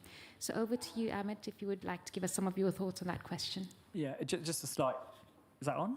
Yeah, just a slight build. I mean, I fully agree with the comments Natalie made around the importance of decarbonising supply chains. I think, taking it just one step further and making it Standard Chartered specific for a minute, this is existential for us. We bank thousands of SME clients in emerging markets, and they are not only exposed to some of the worst impacts of climate, but actually they need it from their own survival perspective. Just building on your last point, I'll give you a little anecdote. I was in China 6 months ago at a battery manufacturing fair, and I was talking to a number of our clients who make small widgets that go into slightly bigger widgets, that go into bigger widgets, that go into an electric vehicle that we might all decide to buy. And that smallest widget manufacturer, I was sort of speaking to some of them and saying, well, why are you so interested in, I mean, I'm grateful, but why are you so interested in decarbonising your supply chain? And it goes back to, well, nobody will buy from me, you know, in Europe or in America or in some of the, you know, some of the biggest clients that I want to sell to if I can't demonstrate that I've done everything in my power. So that phrase existential, it's a business imperative for them. It's absolutely crucial for them to decarbonise. So fully agree, as I said, with everything Natalie said, but it really comes down to survival for many of these SMEs in particular. Thank you very much, Ahmed. And I think from ICC, given the global reach of businesses that we represent, the SME network that is at least 80% of the economy is certainly one that cannot be neglected and needs to be integrated in any approaches that we would explore. So maybe moving on to the client side, I do have a couple of questions for Emily and Sanal. Historically, what have been the main challenges in ensuring global trade and supply chains become more sustainable? And what more do we need? So perhaps we could start with Emily, if that's okay with you. Absolutely. Super, he was on. I think if we go back a bit, I think the ambition has been lacking, and also maybe the regulatory framework, because I think going towards net zero, if our customer demand it from us, it's also easier for us to go to the supply chain. And, you know, for Ericsson, a supply chain is 20,000 suppliers only, right? But maybe a few of them have the highest impact due to high intense carbon within aluminium, printed circuit board, and integrated circuit board. So it's, you know, we have different dimensions. You know, SMEs is really crucial, but we need finance for that. So I think it's really good that you're also focusing on that, but also for the ICT sector as such, it's also sometimes hard to get that financing itself because it is quite complex. You know, it's not really one product like, you know, one T-shirt for a T-shirt. Is it greener or not? But you put radio and base station within a network. How it operates with other products also define how green it is. And I think that where we are not part of this framework yet as a sector, but I'm really looking forward to see it. But I think in order, just one final point is also the right data. I think for all of you, also for the banks, being able to assess this, we need the data to be transferable, but also the right data, like how can we really show that our products have become better, and having 20,000 suppliers, it is quite hard to know that. But I think it will come. Thank you very much, Emily. And I think Ravi can attest to the fact that in the pilot phase of the work that we've been doing, that has been very key in terms of the feedback we've received in our interactions with banks around the data and evidencing. So thank you for those helpful perspectives. Over to you, Sanal, for your thoughts on that question. To add on what Emily said, yeah, the complexity of supply chain is what makes all the difficulty, you know, in the sustainability. If we talk about our textiles, you know, different suppliers from different parts of the world supply ingredients to make a garments. So wherein what happens is, you know, they have to follow the law of the land. I mean, wherever we may be making one T-shirt, and the fabric may be coming from China or Taiwan, accessories may be coming from elsewhere, and cartons and poly bag will be coming from elsewhere likewise. So everybody has to follow the rule that which is set in by the country. In addition to that, they have to follow the rules set in by the customers to us, and we are supposed to go back to tier 2 suppliers to see that they follow it up. So there is definitely complexity in establishing sustainability, but definitely the call that's made last year as well, you know, what now the mandates or the measuring yards or measuring sticks are getting set in, and that will definitely help us to move towards quantifying the amount of sustainability, amount of work everybody is doing towards sustainability. And that is what I think the direction is, and we are into the right direction. That's what I think. Yeah. Thank you. It certainly is related to trade flows and how those connect together, and everyone playing their part along that value chain. But it's true, it's very complex, and there are gaps that need to be filled. So maybe I could ask Ravi to share with us what your thoughts are on how the ICC principles can help to aim to close some of those gaps. Sure, of course. So I think it's bringing together actually a lot of points that people have mentioned. Trade is incredibly complex. And if we look at a single trade transaction, typically there are about, 20 different entities involved. And then if you add sustainability towards that again, it gets even more complex. So, when you look at sustainability in trade, some of the things that, okay, number one, there are no standards, that's an issue. But number two, actually when you start to think about sustainability in trade, well, what is sustainability? It means different things to different people, and it means different things in different places. And if you get it wrong, you can actually cause more harm than good. I think that's one of the big concerns we had with the framework. Now, if you look at the example I always like to sort of use in why is it actually quite complex to get right, is take a wind turbine. If you're moving a wind turbine from one entity to another, so the purchase. Wind turbine, great, you're building a solar farm. Well, that's sustainable. But then how is that wind turbine made? Has it got heavy metals? Are they sustainable? How is it shipped? Is it bunker fuel shipped? Is that okay? Is there an alternative? Probably not. The thing is, it's actually transparency you need rather than a very, very simple yes or no answer. And that's actually the fundamental aim of the ICC framework, is bring the transparency. And then secondly, at no point in the framework or principles are we saying, yes, this is right, this is wrong. We're just saying, look, this is where it's sustainable, where it isn't sustainable. Because what matters and the threshold of sustainability will differ in different circumstances. You can't have the same expectations in, let's say, shipping for heavy items, or whether there is no alternative. Or in certain regions, actually, if you set the bar super high, all you'll end up doing is really blocking out very sensitive ecosystems and supply chains, and taking a massive step backwards, cutting out economies rather than including them in so that they can decarbonize and come on the journey. So if I were to summarize, it is breaking that complexity through transparency is really what we aim to do. Thank you, Ravi. That's great. I now have a question directed at all our panelists. And as we mentioned earlier, at COP27 last year, we launched our Wave 1 framework and of the ICC principles, and it felt that the importance of sustainable trade and supply chains was starting to get momentum. So what have you done or seen happen in the last year, and are we making the right progress? Who would like to take the first question? Jump in. Yeah. Thanks so much, Lassie. So I think, what have we done? The answer to the last bit is easy, but what have we done? We've definitely mobilized a lot more capital. We have supported a lot more clients, and we are sort of building the new economy.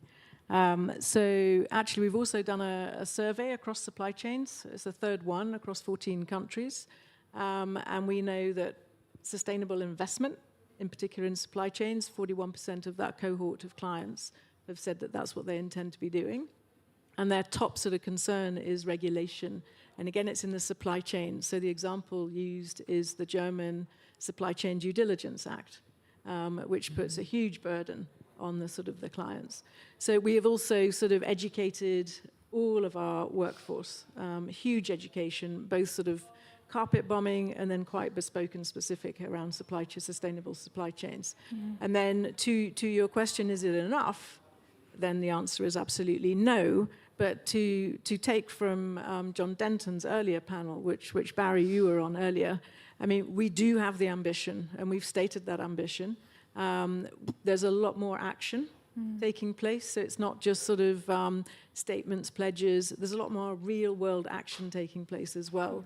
And I think the alignment of everybody coming together in the ecosystem, and actually the work not just done on Wave 1, but Wave 2 as well, and people really speaking up to understand what their challenges are with Wave 2. So the logistics and the distribution, that's not easy. I'm not saying any of it is easy, but that area in particular, we're just going to have to be able to adapt and evolve over time. So a lot of action is taking place, but we need more. Thank you. Very pertinent. Sanal, over to you. For us, if we talk about it again, it's not started last year. We started at least 4 years back, the journey of sustainability. I mean, initially we got in with a sewage treatment plant to treat sewage and use the water for irrigation as well as for toilets. And then we got into effluent treatment to process the laundry water as well as the water in the mill. And today I should say that as far as the effluent is concerned, almost 97% of the water we are bringing it back. And when it comes to electricity, as we definitely do have, I mean, as of today, we are generating more than 13 megawatts of electricity through solar. I mean, we could have done much more on that particular area, but only because the government is not supporting with enough grid so that we could have, did the wheeling of this energy by generating in a solar farm and, giving it to the electricity board and taking it to our place. But that's not happening. We got one license for 5.6 megawatts, but that is not good enough. But we are definitely working towards and to possibly to create, less carbon emission energy. We are getting into gas turbines. There is a discussions right now happening with the government as well as the people who supplies gas. And so once that happens, definitely the cost of energy will be almost half or less than half. Plus the emissions will be almost 20% of what happens on heavy oil, which is happening today by the government. So that is where it stands. So then, we in addition to that, if you talk about on the employee side, employee empowerment, and make them understand, how to come along with to have a sustainable operations, to see that how the factory supports the employees to empower them into all these areas. So these are the things that we do, to ensure that we go hand in hand with whatever is described in last year, as well. The yardstick which is set up this year, and moving forward, how to cope along with the bank's requirements. Now we have green finance from HSBC as well as other banks. So it's only because as we not only follow all these regulations or directions, but also we are using the auditors to audit and report so that all this can be measured in certain ways. That's what we are doing. Thank you. Thank you. Very helpful. Over to you, Amit, if you'd be able to share some thoughts on whether we're on the right track, whether we've got more to right go. progress. So Natalie's last comment, we absolutely have more to do. I mean, a couple of things I think that might be helpful that we've done, and hopefully we can capitalise on over the next wee while in the future as well. So we launched our own sustainable trade offering, and it's linked very closely to ICC principles. So, I remind myself, but we have some challenges: sustainable goods and services, sustainable suppliers, sustainable end use, and then the one that's slightly problematic is transition industries for us. And I'll come back to that in a second. But something that we've been doing from a client perspective is working with one large, not classic fashion, unfortunately, but a different large garment manufacturer based in Europe to help them think about how they decarbonize their supply chain, their tier 2 and their tier 3. The tier 1 is straightforward, right? Most of the tier 1 are slightly larger, and so and they're exclusive suppliers to this large anchor client. And so there's an element of understanding in terms of what they need to do in order to remain a supplier to this large client anchor. But when you get to tier 2 and tier 3, and there is a variety of buyers for your product, there is no exclusivity. So the anchor client doesn't necessarily want to help the bank to create some kind of purchase and guarantee scheme that allows us to know that actually that credit risk might be mitigated. So let's lend to this particular client deep in the supply chain to decarbonize their operations. So that's a real problem because they supply to many different houses. So how do you bring all of those various buyers together? And is there a way to bring them together to help decarbonize the tier 2 and the tier 3 suppliers as well? We haven't cracked it yet, but something that we are trying to work on. So just as a practical point. And then the last comment I made about how we use sustainable trade is for industries in transition. So if you're building a widget that goes into a wind farm, you know it's going to a wind farm, that's green, that seems to make sense. But if you're building a widget that goes into carbon capture and storage as a transition technology, how do you sort of, do you call that sustainable? And does that have the same framework, or does that have a slightly different set of requirements and rules around it? And so how do we really decarbonize the sustainable trade, or the trade that we do for transition industries is really taking up a lot of our time and thinking at the moment. So if anyone's got any answers on that one. I would love to hear them. I don't have answers, but I do have the same question, maybe. I think, you mentioned it as a transition, but we usually call it as enablement, and we have the same problem, right? When we did our green financial framework, actually last year, now we're not part of WAVE, but this is my example, is that, it's quite easy for the green bond principles. You can do, fund R&D for providing energy efficiency or maybe funding, renewable energy projects. But when it comes to enablement, and if you provide the technology, the backbone and digitalization of, the whole society, that will enable transport or energy sector to actually decarbonize. Is that sustainable? How do you measure that? And that's why I'm so glad you said about the transparency, right, and the data. So I think that's something that we will need to push forward, and we see that missing in the EU taxonomy as well. So that's certainly something that we need to work with as well. But what we managed, at least when we did this green financial framework, was to work more with banks, and also now we also have a green bond for the first time, 500 million euro for a 4.5-year period, and I think in this type of market we're really happy about. And it's only one of the first. We also have a green RCF, revolving credit facility, and we see more and more questions and demands from banks and customers to have green financing. So I think this framework is really good in starting to conceptualize the frameworks we have out there, that it's not really as easy like EU taxonomy, etc. So I think kudos. Thank you very much for those valuable perspectives. We certainly are not quite there yet, but it's true that we are on the right track, and very reassuring to know that ICC is working on something that is seen to be of value to the industry in this space. So I would like to address the next question to HSBC and to Standard Chartered, Natalie and Amit. How do you feel the ICC principles will help to continue accelerating sustainable trade and supply chains, and what value do they bring to banks? So I think there are definitely areas where this has sort of helped. So first of all, Ravi, you've talked about the ecosystem being really complicated and getting the alignment and everybody to collaborate together. So again, it's been a magnet and a platform to pull people together to collaborate. And that in itself is an accelerant. Mm-hmm. The second one is that sort of grading algorithm that you were talking about across the E and the S, gives it that credibility and that integrity. So that's going to be quite important, and it will help mitigate some of the greenwashing challenges and the rocks that get thrown at buyers, sellers, banks, everybody. So it's the integrity. We've been obviously working on sort of getting trade as an asset class for distribution, and get that velocity into the sort of trade finance. Actually, this helps as well with that, because it pulls together some sort of standardizations. Mm. But there are sort of a couple of areas, and Ravi, you pointed it out, which is, this is complex. It's across all shapes and sizes, all products, all geographies, etc. And it's the adoption rate. So we've got to make it as simple as possible and as easy as possible. And that's been a real wrestle to get it down to what we probably think is a simple matrix. People in the audience seeing it for the first time may think, ooh, that's still a bit complicated. So can we push it that little bit further to simplify it so that we can get greater adoption? And then I think we've also got to recognize this environment is very dynamic. So what works today and fits today may not be appropriate even in 18 months' time. Mm. So how do we keep it up to date? How do we keep it reviewed and sort of relevant? And I think it's great that we concluded last year that we weren't going to be setting the standards. We're doing the sort of the framework. And we've got that long schedule of all of the sort of standards that are appropriate. I think that was a major breakthrough last year, actually.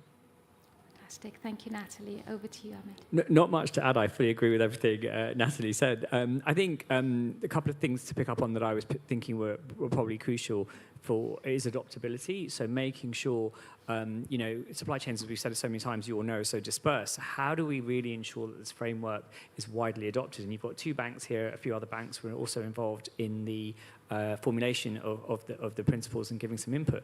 But we need to have much more wider acceptance of these frameworks and these principles, because that's the only way that you don't create any arbitrage at the supplier level. You want them to know that regardless of which bank they go to, and Standard Chartered and HSBC have a fairly overlapping footprint, but if they go to another bank as well, that they are also going to be expected to be doing the same things. And that is going to be absolutely crucial, I think, for helping decarbonize supply chains. So to me, that the principles, again, extremely helpful. I think we just need to now ensure they are adopted. And so I like the fact that they're not entirely prescriptive. They give you a scoring that essentially you can work with. But yeah, adoptability for me is absolutely the main thing that we need to see more of. Thank you, and that's certainly something we're going to be looking at, particularly for Wave 3. So we still have our work. There's a Wave 3? There's still a long road ahead. There is a Wave 3, and I think automation is going to be part of that. That will really help with the adoptability aspect that you're both referring to. So at this juncture, I would like to cede my place to the real Andrew Wilson to take us through the rest of the session. But thank you for those valuable perspectives. We look forward to the rest of the conversation. Please come up, Andrew. So just over here. Thank you. Well, thank you very much, Ray, for stepping in at the last minute so brilliantly, as always. I was on a panel with 3 ministers, and one of the ministers decided to speak. Well, the scheduled interventions were 2 minutes each. One of the ministers spoke for at least 32 in Spanish, and the meeting was in English. So you can imagine what that event was like. Anyway, I will try to compose my thoughts. So we've heard a couple of perspectives from the banking industry. I wonder if we could turn to the two corporates. From your perspective, what do you feel the principles as they evolve can bring to your business? Any takers? Yeah, I can start. I think, as I said, I'm really proud of the principles, and hopefully when make it easier, then more tangible also for banks and for us to access finance, and hopefully not big corporations like us, but also smaller and medium scale. And I think showing commitment, showing how we have evolved within our supply chain work or net zero action, I think that would be really good. But I also have a question, if we can take it after, like how easy it is for you as a bank to actually do this, like with the data. From our side, I'm just a sustainability person. It's like our trade finance organization who do all the hard work, I think. So it's also good to know how would it work for an SME as well, for example. Thank you. Sorry. So Naldi, do you want to come in on that? Yeah, I mean, basically, if you talk about it, instead of doing something for a green financing from the bank, I think we should follow the protocol set in for the sustainability goals. And once you follow those goals, naturally the green financing will follow. That's what I believe in.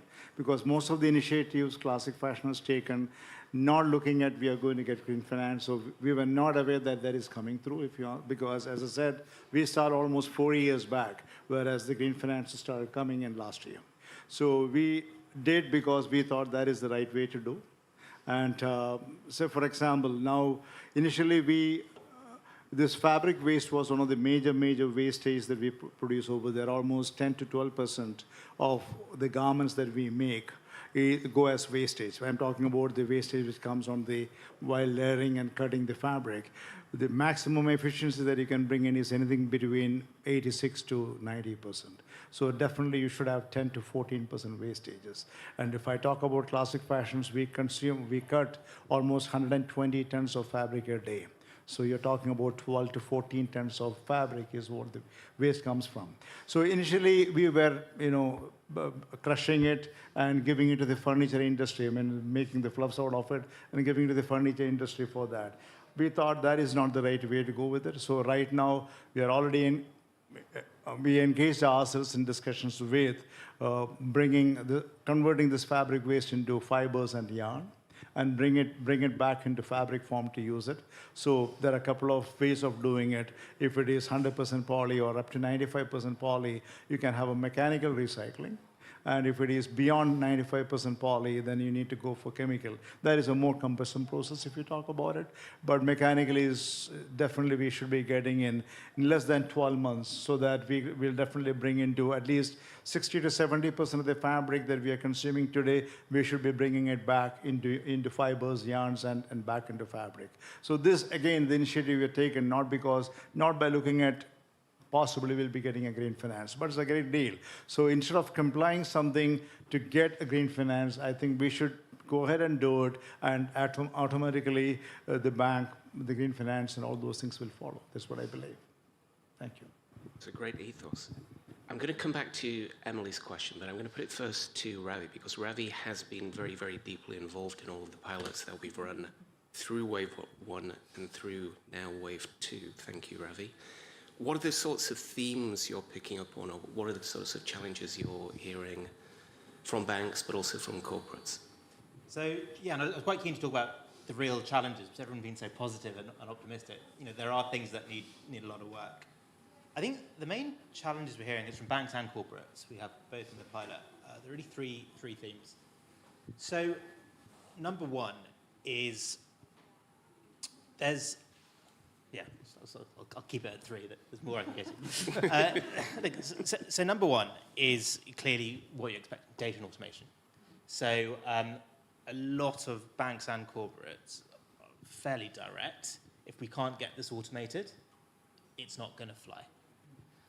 So we put a lot of work into, okay, it's not all automated right now, but we've got a line of sight into how this is automated. How will you get data points that you can actually have standardized, automated, centrally hosted? And just to sort of give a picture of the problem, there are quite a few standards, think standards like cotton made in Africa and so on, which are really powerful standards, but there's no repository of who sort of abides by them, let alone for which product lines. So we're actually talking about a lot of information where there's information, but there isn't real data. So it is going to be a big challenge. So where we are, we've got a line of sight of how to do it. There's even an automated calculator now for the banks to play with. But that's one place we really need to focus. And as Ray said, Wave 3 will be all about that. So it can be done, but it's not there yet. The second... But the technology with AI potentially is there, and that should... I'm not saying it's going to be easy, but we should be able to accelerate finding some kind of automated solution there. Oh, completely. And I think that's why I summarize the line of sight's there. Yeah. Is it built? No, but it will be there. It will land. Number two was, this is more from the banks. It's actually around a lot of nervousness about how do we evidence some of these facts, and that's highly related to actually the data point of view. So a lot of banks are very, very nervous of the standards being too low, or them relying on, let's say, a data point from an SME that's just untrue, and then they get targeted as greenwashing, and actually the negative implications of being accused of greenwashing are you can argue it's not worth the upside, right? So there's a lot of pushing from the banks to come up with a way of being certain that the information being used is as reliable as it can be, and ensuring that the onus of really validating every last T of the data isn't the bank's responsibility. I think that's going to be a hard thing to navigate, and I think a lot of this does need to be done on a trust and best efforts basis.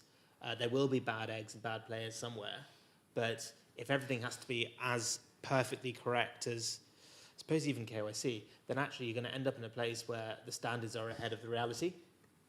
Yeah, I mean, these don't need to be at that same level. There's not a zero tolerance. There's a materiality to it.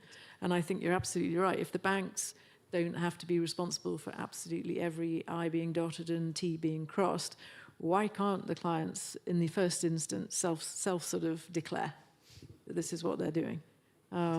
So I know there's absolute fear, but we mustn't let that fear be sort of paralysis. We need to keep going, and we need to make sure that people understand that this is going to evolve as the data improves. But as long as we're transparent with what we're doing and what the quality of the data is, that should enable us to move forward. I completely agree. And can I just throw one thing into that? We have in trade, so we're talking about trade, but in talking about trade finance, we have bank clients and we have non-bank clients. We do lots of trade finance for people that aren't necessarily a client of Standard Chartered's, but we're supporting them with their remittances or something else, right? But they are a client of somebody else. They could be HSBC. So just to build on your point, you know, if we know that they are banked by you and we can trust your diligence that you've done on them from a sustainability perspective, the fact that we're just settling an invoice for them doesn't give us the ability to do that level of DD. But actually, if we know that they are being also banked by you, you know, we may find a way to solve some of this issue of not having all the data points to call something sustainable, because actually somebody else, but we're relying on somebody else's DD that's been done. I think if sustainability, I agree with you. I think if sustainability is probably the one impetus and driver that could get a greater collaboration, and we finally might crack some of these utilities. Unless if we're in the US. Then we can move ahead.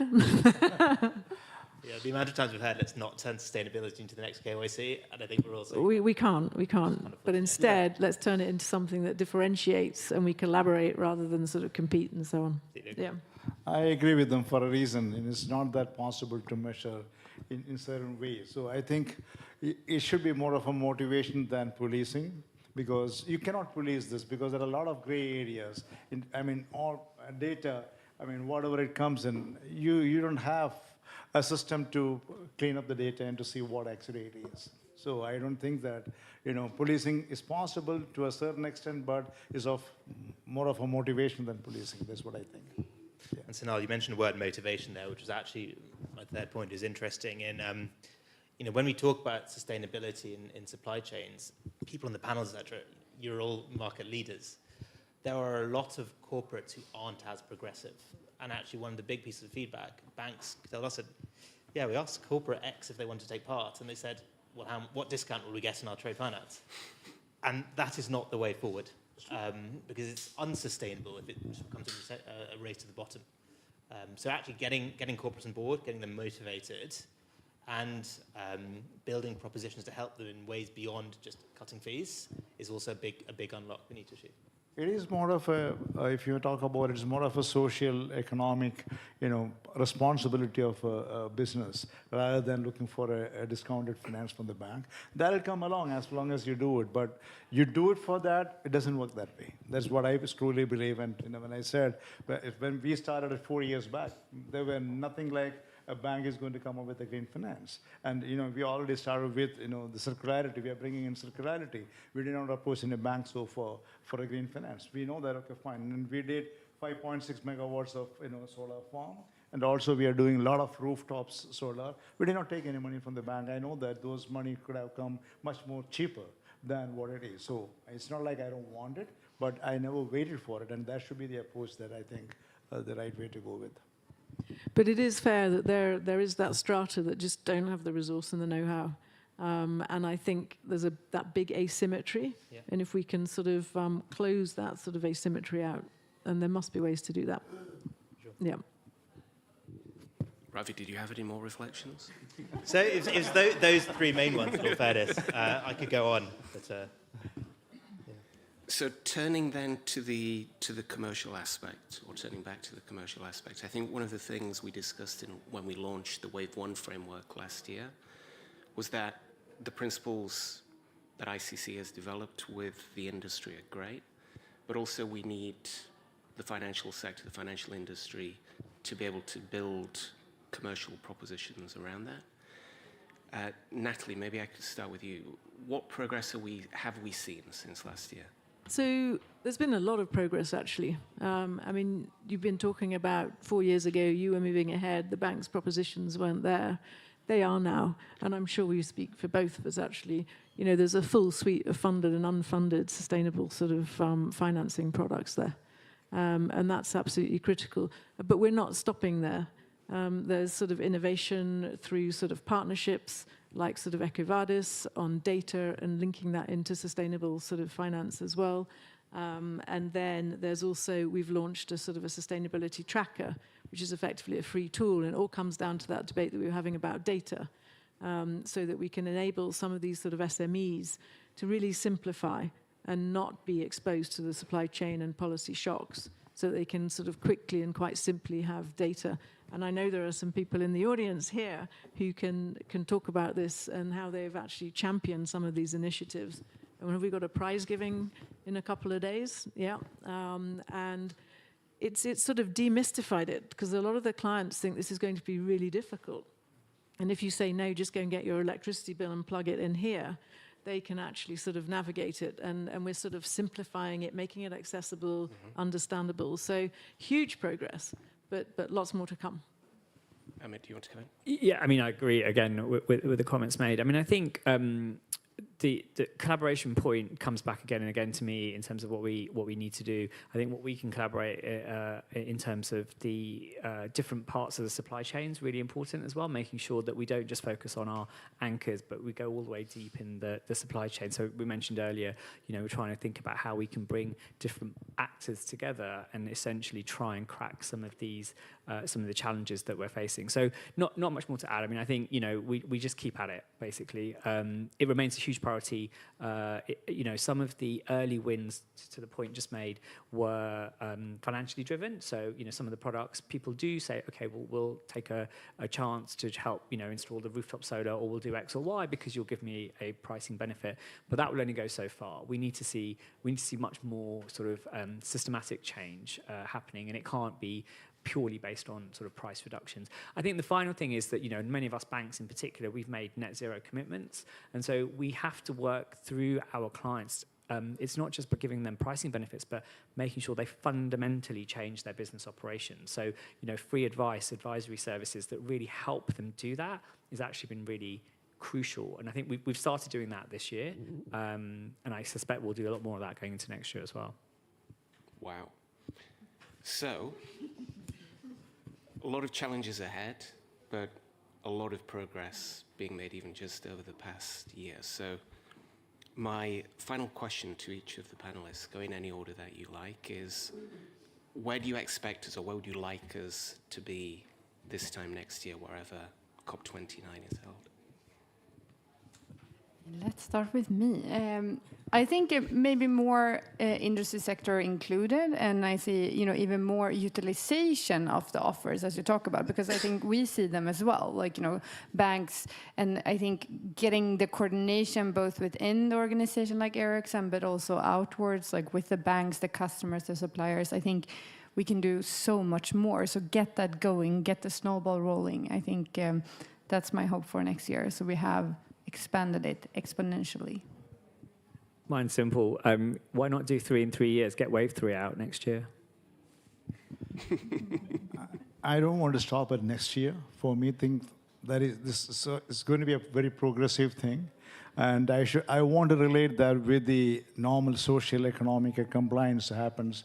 It came in the mid-90s, if you talk about it. It was, for a factory to be approved for a production, if there is a factory with, pillars and shed and machines, it's approved. But today, it is one of the most stringent procedures. And, there is no negotiation today because everybody understands that that is the way it should be, and everybody adopt and go with it. Likewise, the sustainability thing, possibly there can be challenges today. I mean, definitely, as they said, next year there will be much more improvements, but I'm sure that eventually it will be refined to a level that is what the world is looking for, and we should be reaching there. I'm absolutely positive about it. So I'm going to go back to a key here, which I think is automation. And I think if we can deliver even just sort of part of that automation, we will get greater simplification and accessibility. And then it's a virtuous circle. So automation for me. So Ravi, can we deliver automation next year? Well, I think actually sort of reflecting... Wave 3. So reflecting what Natalie was saying earlier, the tech is there. We just need to go and do it. Like Gen AI, the tech is there, we can do it. So I think automation, yes. I think the 2 other things we really want to focus on next year. So number 1 is just broadening the framework, getting more sectors. I think we can do that again. It just requires a bit of hard graft.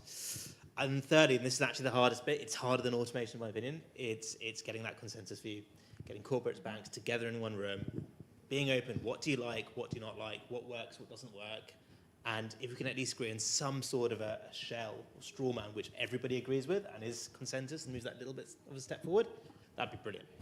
So to get that real world, what we could probably do is get a strata who say, you subcommittee, you subgroup, we sort of approve you guys to go away, sort it out, come back and we'll follow. Yeah. We can do that. That's the plan. Sounds like a plan to which we all agree then. Perfect.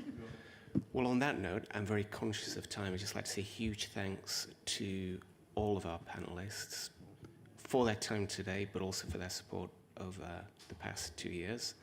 When we started this project 2.5 years ago, I told the team very confidently we'd be done in terms of a fully fledged standard that could be used across the industry within 6 months, because I'd seen it done for green bonds and I knew everything.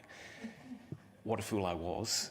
But I think the fact that we've shown through this process how difficult it is to define sustainability in trade at a transactional level is actually valuable in itself. I think it alleviates potential pressure from the industry, from civil society, etc. But it's a path that we now are deeply, deeply committed to. We can obviously only do that with all of your support and engagement and your expertise. But I very much hope we can come back next year having delivered on the 3 tasks that Ravi and Natalie have set out for us. So once again, huge thanks, and we look forward to working with you next year. Thank you so much.